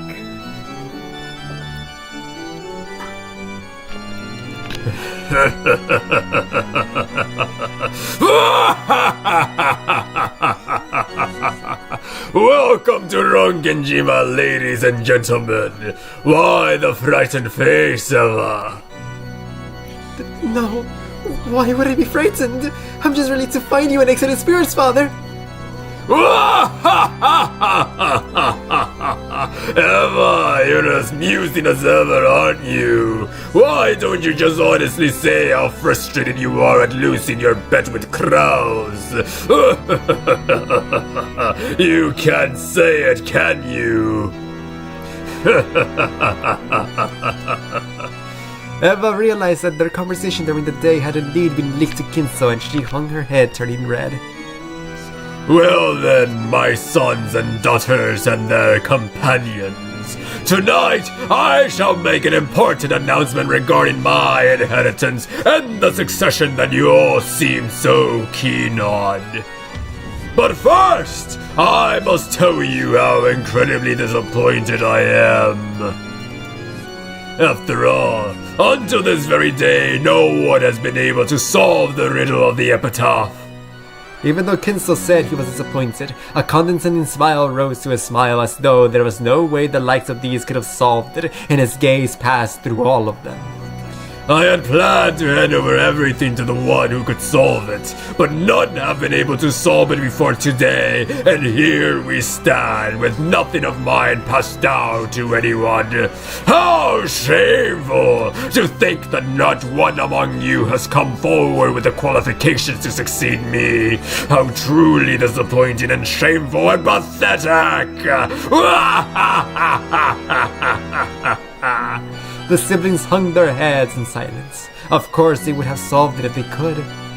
True, they couldn't deny that they wasted a golden opportunity, but it was just so hard. Therefore, I am proclaiming here and now that I will suspend the use of the epitaph's riddle as a method of choosing my successor. In short, time's up. This is game over. And what a shame for you all. Even though it should have given you all an equal and fair chance, that's gone now. It truly sounded like Kinzo was making a victory proclamation. In that case, will my oldest son Crow succeed a headship? The answer is no. What? You understand, right, Crows? I certainly gave you the title of successor, but all you did was let it go to your head. Do you know what a successor is? It means the person who would inherit your position after you, father. Wrong! The position of successor isn't something that's guaranteed by the current head at all. Listen up, Kraus. I won't tell you this again. A successor is when you cause someone who finds everyone else who's after the headship thoroughly breaks their gnosis and makes it so that they can never disobey him again. This is not only something that can be said of the headship, it's the same with money. A rich person doesn't mean someone who has money, it means someone who crushes everyone who had more money than himself, and who scrabbles together more money than anyone else. It's the same with talent. A genius is not what you call a person blessed with talent. It means a person who crushes everyone with more talent than themselves. A person who can coerce geniuses and all other people to call them that using strength and charisma. You have a mistaken impression when it comes to all of these things, so you aren't of the right caliber to be my successor.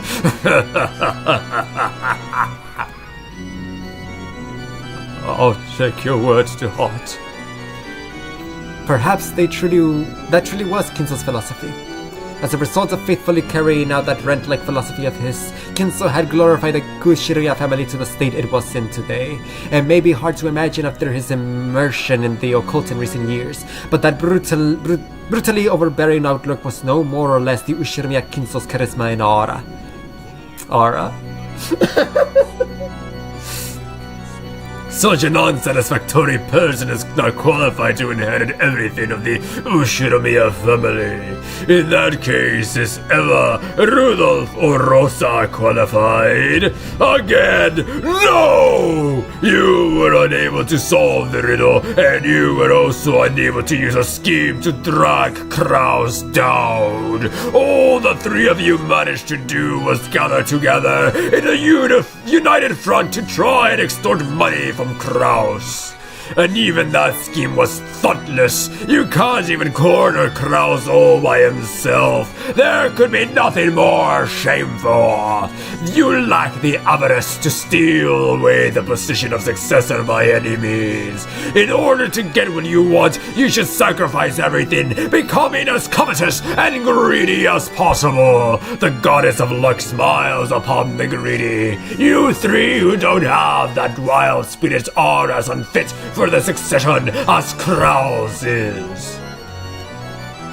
Eva and the rest had no words to respond with, and they couldn't calculate what it was Kinzo was about to say. Was Kinzo really planning to proclaim that no one would succeed the headship? If so, that would work to Eva, Rosa, and Rudolph's advantage. After all, in the end, they just have to renegotiate everything among the siblings after Kinzo's death, splitting the inheritance evenly.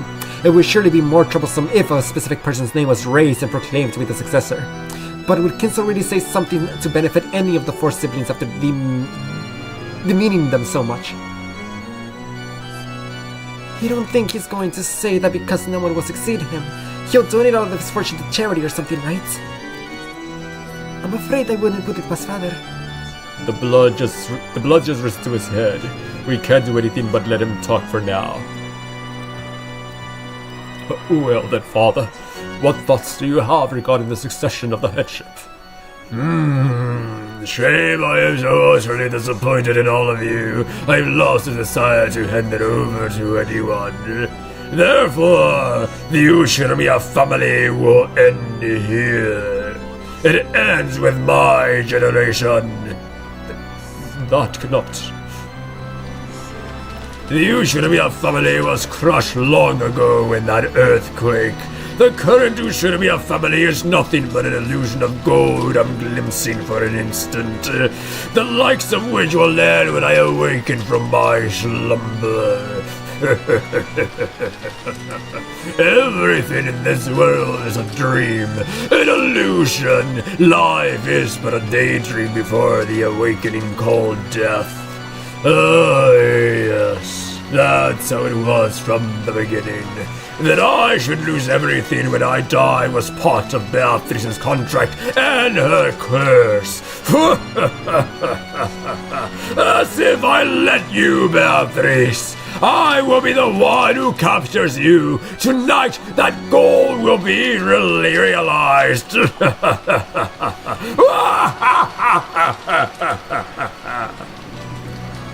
For a while, Kinzo was overcome with cackling, and his eyes bulged.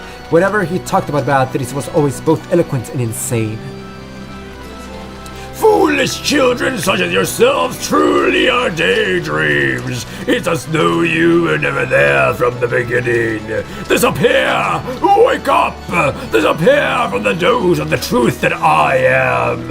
You failures that have not built up anything that makes you worthy to succeed me.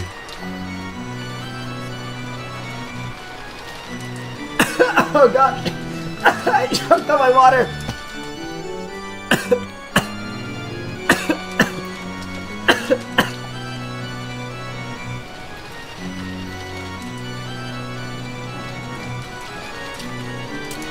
That's what I get for trees! Yeah, I'm okay.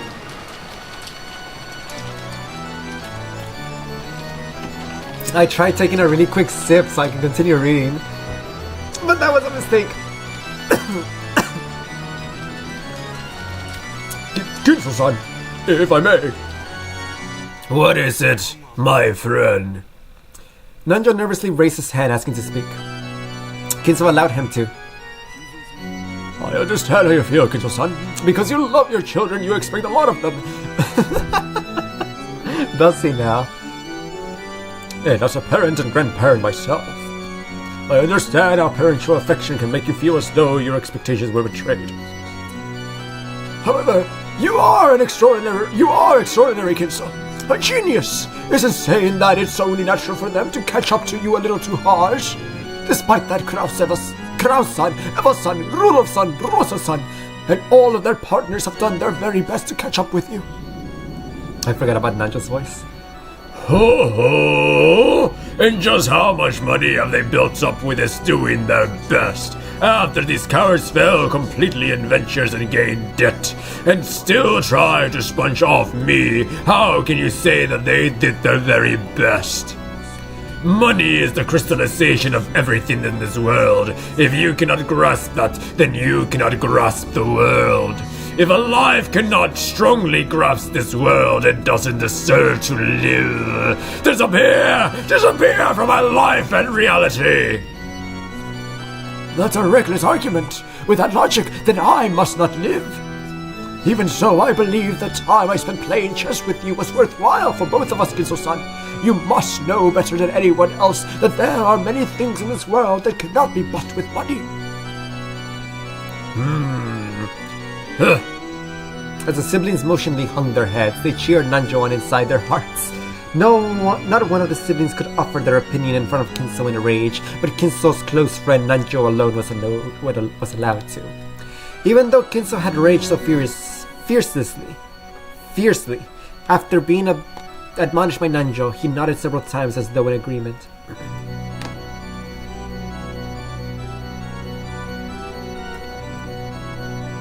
The surprisingly obedient side of him might have seemed cute, but there was no one here who could laugh. It may be true that your children haven't built up as great a fortune as you have, Kinzo-san. Though, even so, they are rich enough to make me jealous. But besides money, they have also built up many things that cannot be bought with money. When it comes to that, they are in no way inferior to you, Kinzo-san. Oh, and what do you claim they have built up that cannot be bought with money? Happiness, family. They have found wonderful partners, had children, and each had built up their own happy homes. They have glorified your family name and have brought back grandchildren. Grandchildren are wonderful. We older people can look at these young grandchildren who will live on into a new era that we will not even be given a chance to see, and in them we can imagine an endless future. Isn't that the sole entertainment we have in our old age? Remember, Kinzo-san, remember your joy when they first brought back their grandchildren. Your children and your grandchildren will carry your great works on to future generations, setting an example. That is something that an individual cannot accomplish, no matter how much money they have. The siblings all nodded in agreement. Certainly, Kinzo had looked happy with his grandchildren that had just been born, back when he still had some sanity in his heart. However, did Kinzo's heart still contain a human's warmth? In other words, in exchange for the vast riches I created, instead of gaining money, I have gained my grandchildren? No, that's not what In exchange for the several tens of billions in wealth that I have brought up, I have gained a single grandchild from each of my children. That is wonderful. So I have created a single life using 10 billion yen. That's how it is. Interesting, truly interesting example in an alchemical sense, right? Oh, what valuable grandchildren. Wonderful, wonderful. Is that right, Kraus? Is your daughter worth 10 billion yen? Kraus couldn't answer instantly. It wasn't that he didn't have confidence in his daughter, it was because he didn't have a clue what Kinzo was trying to test him with in this question.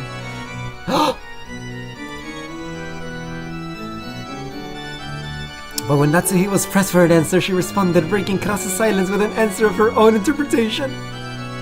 Yes! Jessica's a daughter I wouldn't let go of even for a 10 billion yen. In that sense, I believe she has a value that can't be measured by money. Oh, so you can state for certain that she's worth 10 billion. Ho ho. What about you, Eva?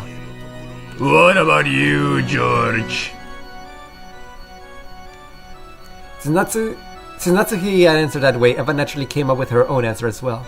Even though Eva should have known better than to respond to a provocative question like this, she answered as well. Yes, father.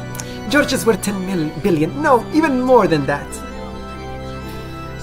And that's not just in the abstract sense of things money can buy. George will certainly build up a fortune equal to his worth. He'll become a grandson worthy of carrying on your great works, father. Eva set a glance at Hideyoshi and Natsuhi as if she'd scored a point. When she heard that Eva had said Natsuhi was about to add more praise for her daughter, but stopped at a glare from Kraus. I see. Then what about you, Rudolph?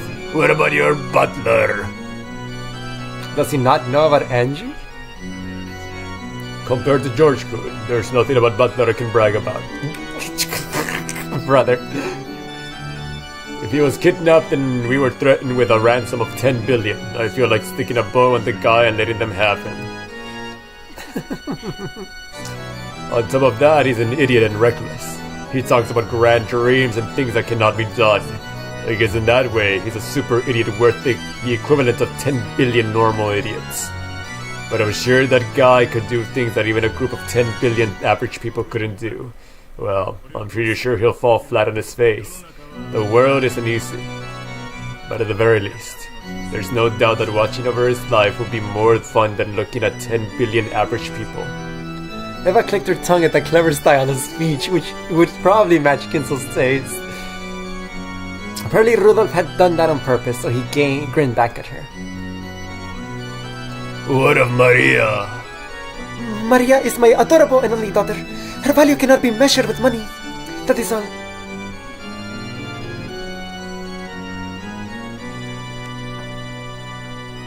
That was a bit weak.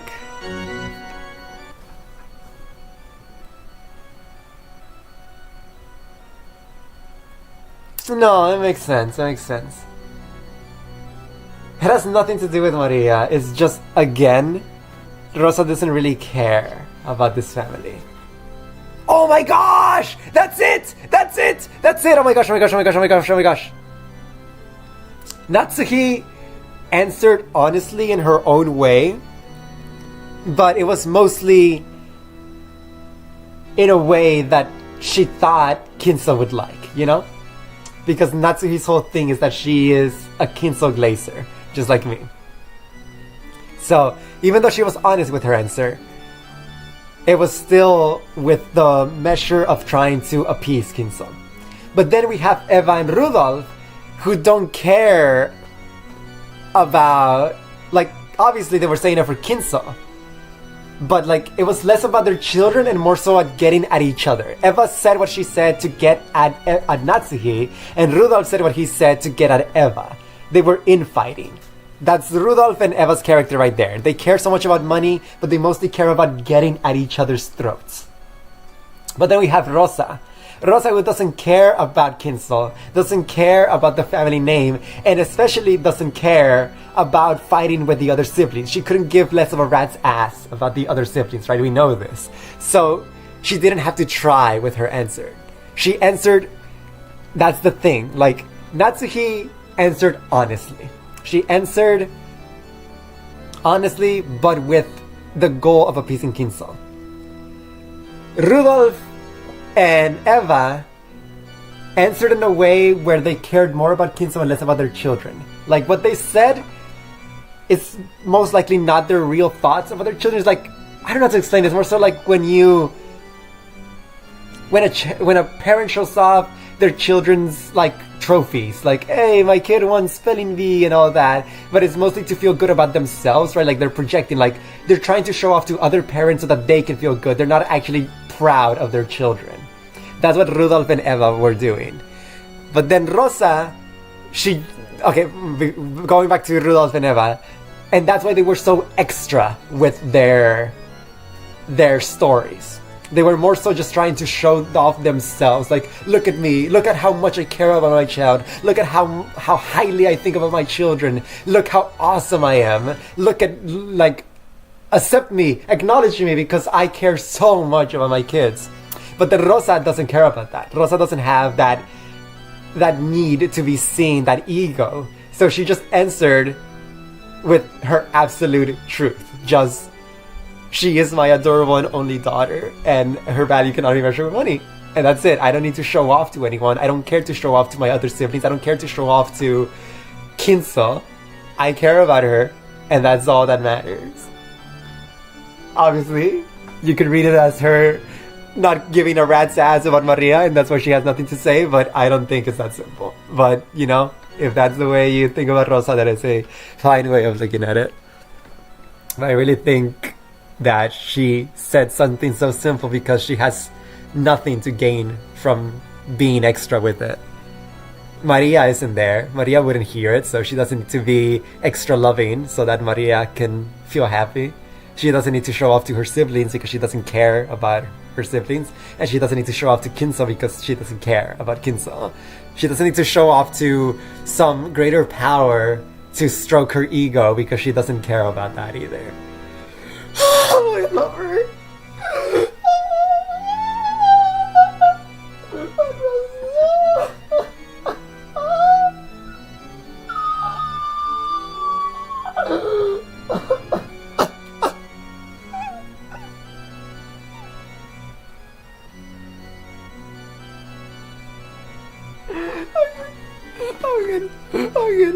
I'm back.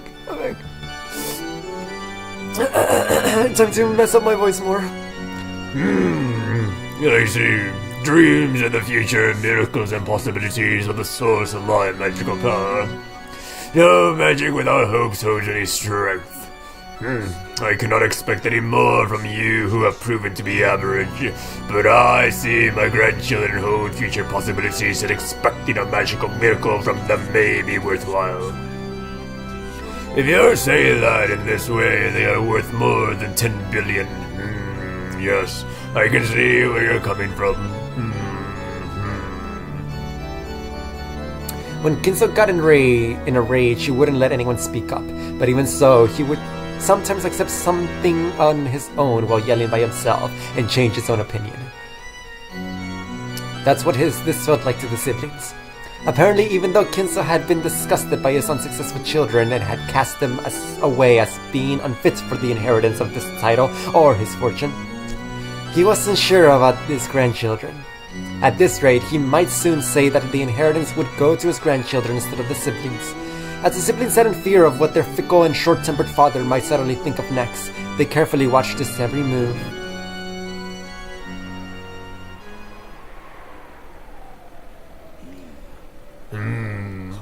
Let me change my thinking a little. I have absolutely no desire to hand over all I have to any of you. However, it will be quite interesting to question the grandchildren to see if one of them is qualified. I've always thought of them as mere kids, but there's a chance I'll find a shining gem amongst them that will catch me off guard. And testing them for that would be... yes. It would be a shame to abandon that final sidestep in my remaining life. Well then, what should I do? I can, with confidence, recommend George as someone fitting to follow after you. Eva claimed that right away. That's why he looked like she was about to follow along, but Kraus gave her a look telling her to restrain herself, so she swallowed her words.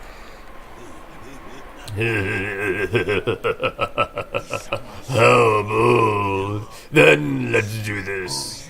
I will individually question the grandchildren to see if they are qualified to succeed the Ushiromiya family inheritance and wealth. Father! However, I do not mean by this that one of you will receive the headship indirectly. I have already lost hope in every one of you. I have nothing to give you now. Nothing! The ones I will question are the grandchildren, and the ones who might succeed me are the grandchildren. Make absolutely sure that you do not mistake this. Are we clear? I shall obey Father's decision. Same here. I'll go along with what he decides. What about you, Aniki? Of course! I believe Father will make a wise judgment. I will also obey Father's decision. I shall think about the test, the grandchildren, which means this is no longer any business of yours. After all, none of you are involved with the succession in any way now. So right here, right now, perhaps we should discuss a different matter that does involve you. A different matter. 1 second. Let me think.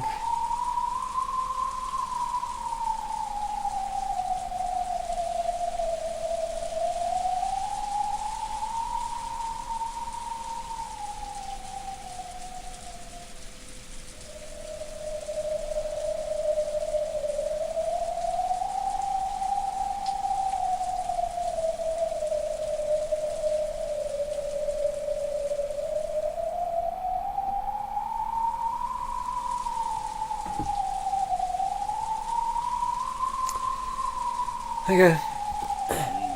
Indeed. That is a nice true purpose, and the true purpose of this final Ushiromiya family conference as well. I have no desire to hear your thoughts and opinions.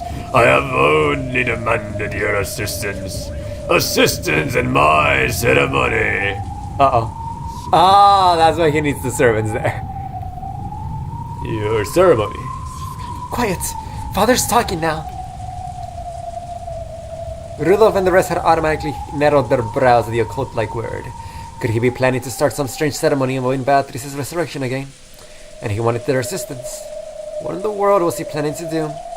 In the past he had carried out so many eccentricities that he called by the same name, such as starting to burn a strange incense and filling the whole mansion with stench. To the siblings, the ceremony was nothing more than one of the aged Kinzo's obnoxious hobbies. Father, just what do you mean by that? If we can assist you, we'll do anything. Right, Rosa? Yes.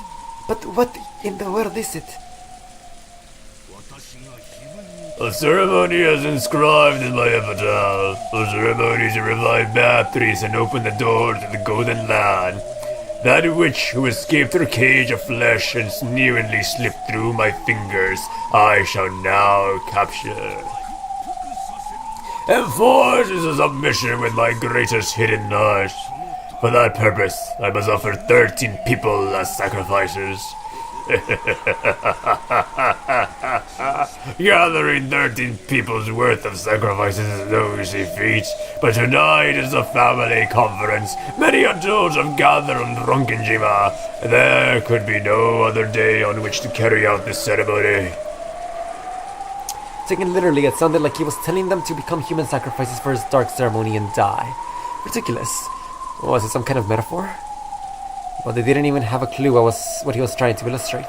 The siblings whispered together about what Kinzo was saying.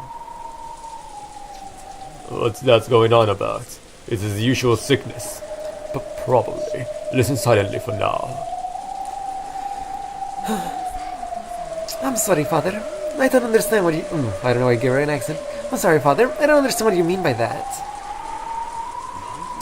What is it you don't understand? Well, you're making this extremely simple. I told you that I choose 13 of the humans on this island and offer them as sacrifices in the ceremony to revive Beatrice. Even worthless people like you can be very useful as sacrifices in my ceremony.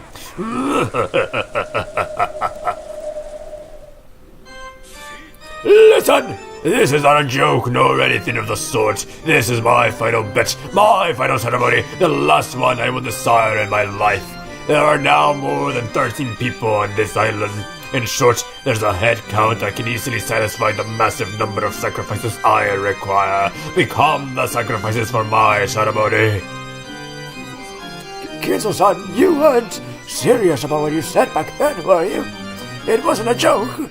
Usually for him, Nanjo's face changed color as he stood up and shouted. It seemed this wasn't the first time Nanjo had heard all this dark talk about 13 sacrifices. Sorry, my friend. There was no joke nor anything of the sort. It is what I bet my life on, the final ceremony, the final game that I will attempt. Yes, this is a game. If gaining my fortune and leaving the island is your goal, then there are only 2 ways to achieve it. Will you escape being chosen as one of the 13 sacrifices and spectacularly survive by finally solving the riddle of the epitaph and stopping the ceremony? Or will you kill me and thereby stop the ceremony? Those are your only 2 options. By now, everyone wasn't just whispering, but chatting and muttering away. Even the siblings had noticed that Kinzo was beginning to act abnormally. Father, are you a little tired? Genji-san, has father been drinking? No, the master is sensible. Sorry, Dad. I don't have a clue what you're talking about. Dad's free to start up any weird ceremony he wants to revive the witch he loves. That's his hobby. But getting wrapped up in that, being made into a human sacrifice is a little more than I can handle. Rudolph, are you trying to interrupt Father? What are you talking about, Aniki? You expect me to listen to something that's shady and say, oh really?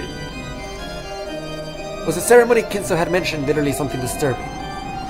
Or was it some kind of test to choose a successor?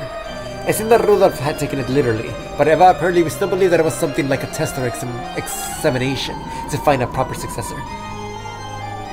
But Kinzo responded with a clear smile. Well then, that is all I have to say. No objections or opinions are necessary from you. I will simply awaken from my dream of having 4 unsuccessful children. To all of you, that will occur now before your very eyes may seem like a dream, an illusion, something that couldn't conceivably be of this world in a world that defies understanding. But that itself is my reality. Now I will finally awaken from the shallow, useless dream that all of you are. Come, the game has already begun, see. With this many of you here, I can take lives from starting with anyone. So long, my unsuccessful children, and for the final and only time in your lives, be useful for my ceremony! Arise, Pendragon Memorial Troops!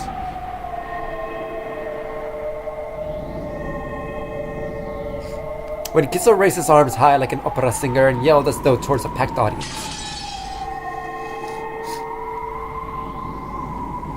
The air shattered like glass, and the outlines of 3 people who supposedly had been invited to this island appeared. 3? Chester 45, right here. Chester 410, right here. Oh, brother. Chester 00, right here, sir.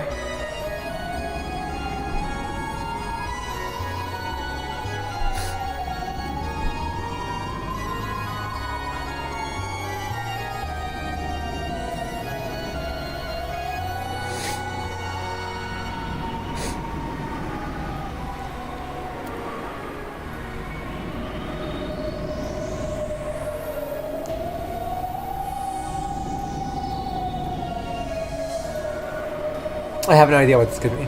3 girls with strange forms suddenly appeared behind Kinzo. Where from? When? Who? Who were they? Oh, one thing I can say is that obviously, like, the non-magical way to explain this is that it's just the servants carrying out his order, right? But I'm trying to think of like the meta explanation. What is this? Why a third one? Why can Kinzo use a third one when Eva Beatriz only used 2? Why an eye patch? That's the stuff I'm struggling with, but oh well. The humans were thrown off balance and their minds went blank. Because they spent all the time thinking they lost their last chance to survive. You are permitted to shoot 6 to death. I leave the decision of targets up to you. Begin your attack. Unrestricted firing understood, sir. Thank you for granting us such an excellent target. Everyone, commence unrestricted firing. Me? First one in, yeah. When 410 scratched the air with her finger, a golden bow appeared in space and she pulled the string. The golden arrow that had been ready there had fired off without any hesitation, flew around the room leaving haphazard gold curves everywhere.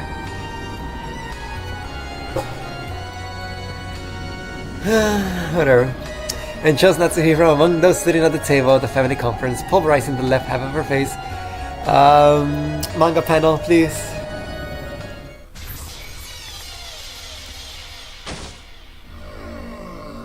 Flesh and deep red blood scattered around, leaving massive red splatter marks on the relative's face and the pure white tablecloth. Silence fell, despite the massive number of deep red spots left on the tablecloth. No one could understand why Natsuhi's head was half smashed, nor why she was hanging her head as though Dosi was still sitting. And they watched on in silence. Those sitting on Natsuhi's right-hand side were silent for a relatively long time, but those sitting on her left were not, because the people sitting on that side had shown how her head had been smashed open like a watermelon or a pomegranate, and could even see inside her. Natsuhi. One down. Natsuhi is it? A luckless woman to the end. Next! That's interesting that he would call her that. My theorem that she came from poverty is getting more oil. 1 second.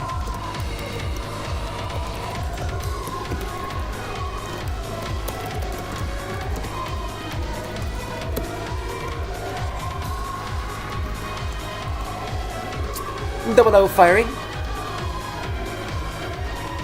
After scratching the empty air in the same way and readying her bow, Double O fired as well.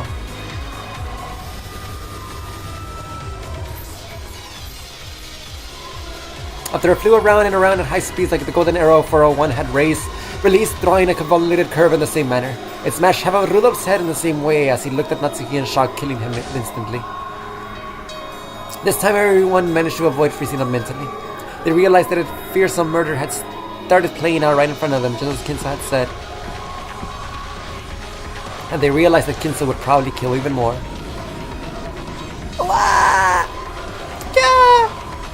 Shiro screams burst out.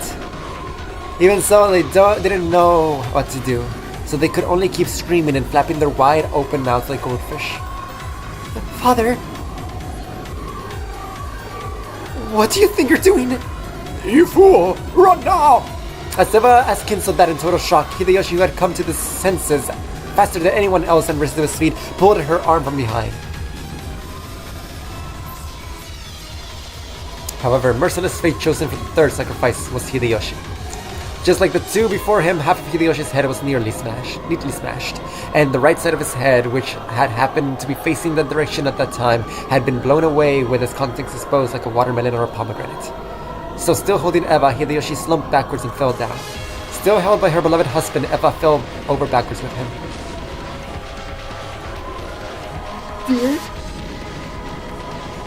Dear? Eva screamed. It was only natural. The face that she had been looking for had been half lost, and the crushed skull, all the mushed brains, and the crushed jaw all laid bare. 41 impact is a hit. Spectacular. Fire again. 3 more remain. But father, what is it supposed to be?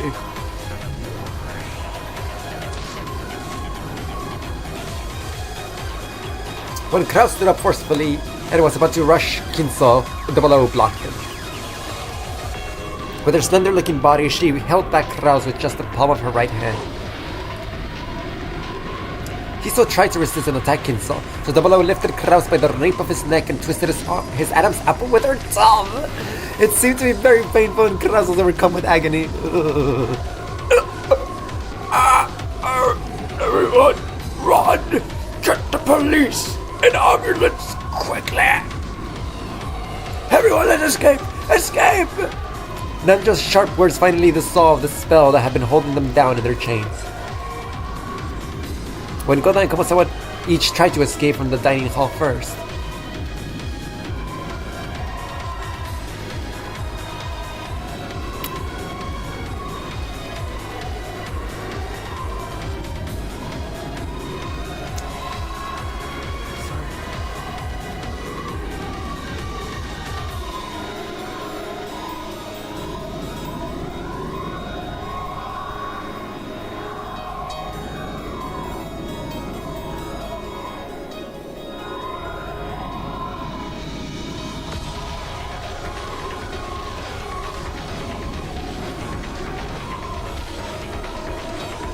When Goda and Komasawa tried to escape from the dining hall first. 410 moved in an instant and appeared there, blocking the way. Nye, you sure are slow, Nye. Did you think I'll let you escape, Nye? Help me! Goda-san, duck! Even though Goda didn't understand, he crouched when he heard Kairi's sharp voice. Then a burst of air rushed above his head. Kairi had taken a big swing with a chair to mow 410 down. Where 410 still with a mocking expression easily caught that quietly swung chair with a single hand. What a scary woman, Nye. You really want to go the same way as your husband that much?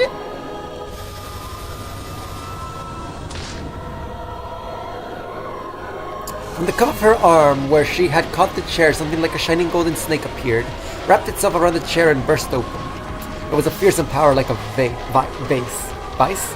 And when Kairi realized that the being in front of her, which looked like a girl, was actually something that surpassed human knowledge and that a human could not even begin to oppose, her head was filled with a fierce alarm bell that yet welled up from the deep inside her.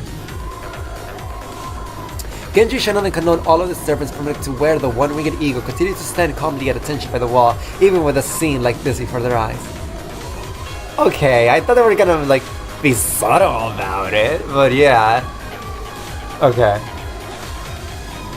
I was waiting to see what these three did, to see. If they had done anything, I would have said, well, it's just a lie. But no, they're just straight up saying that they were doing nothing. Right, okay, cool. Making them look very bizarre and eerie. For an instant, Kairi thought that they'd managed to stay calm because they were with the enemy, and had been given a guarantee that they wouldn't be killed.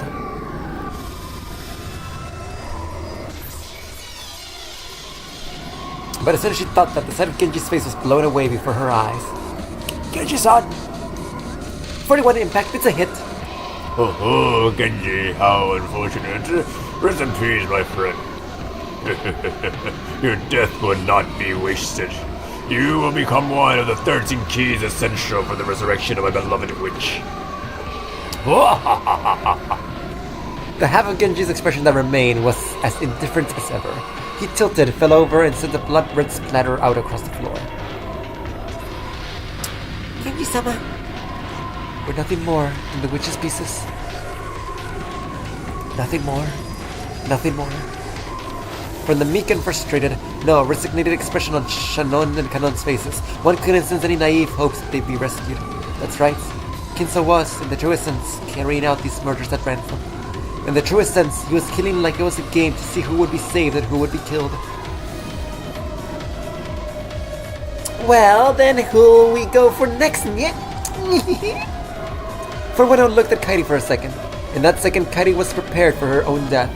But when she readied her golden bow in midair, 410 was looking at someone else over Kairi's shoulders. So as imprudent as it was, Kairi felt as though she had been saved.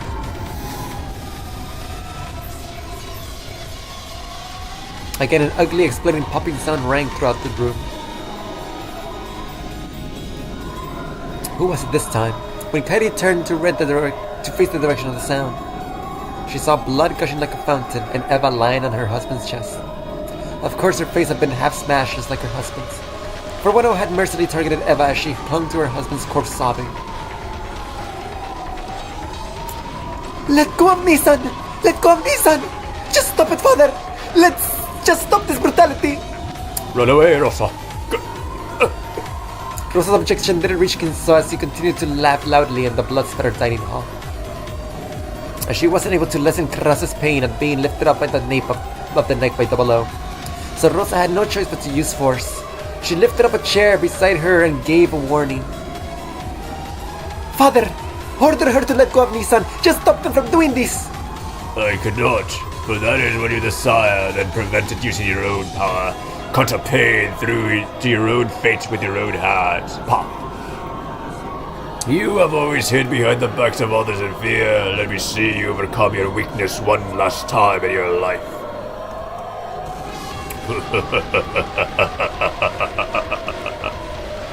Father! The chair that Rosa had lifted up swung down and the father who had reigned as a symbol of terror for her entire life. It was the greatest and final act of bravery and self-control in Rosa's life. What Kinzo had said might have been true. If she had grasped that courage much sooner, her life might have become more free, unrestrained by anyone else. Then there was a bursting sound. The sound of Rosa's chair fiercely hitting Kinzo could not have been this.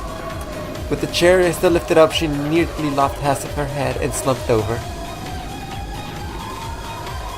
Still holding Krause up with one hand, Double O had stuck her other hand out towards Rosa. The golden snake released from that arm had constricted Rosa in a helix and had smushed into her head.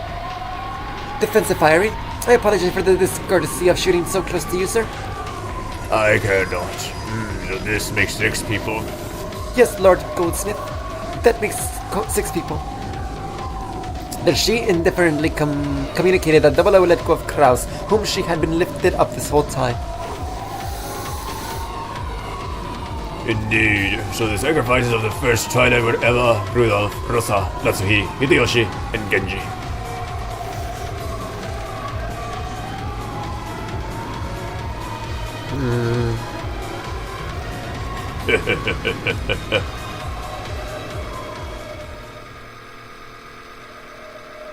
It was a massacre that happened in an instant. The interior of the dining hall had been dirtied by blood splatter, and the 6 unlucky victims lay with their hands brutally exposed. In a way that was fleeting for that abnormal space, Kinzo's abnormal laugh alone echoed out.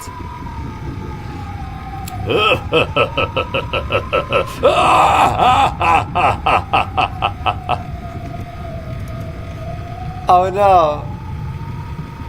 Wait, 1 second.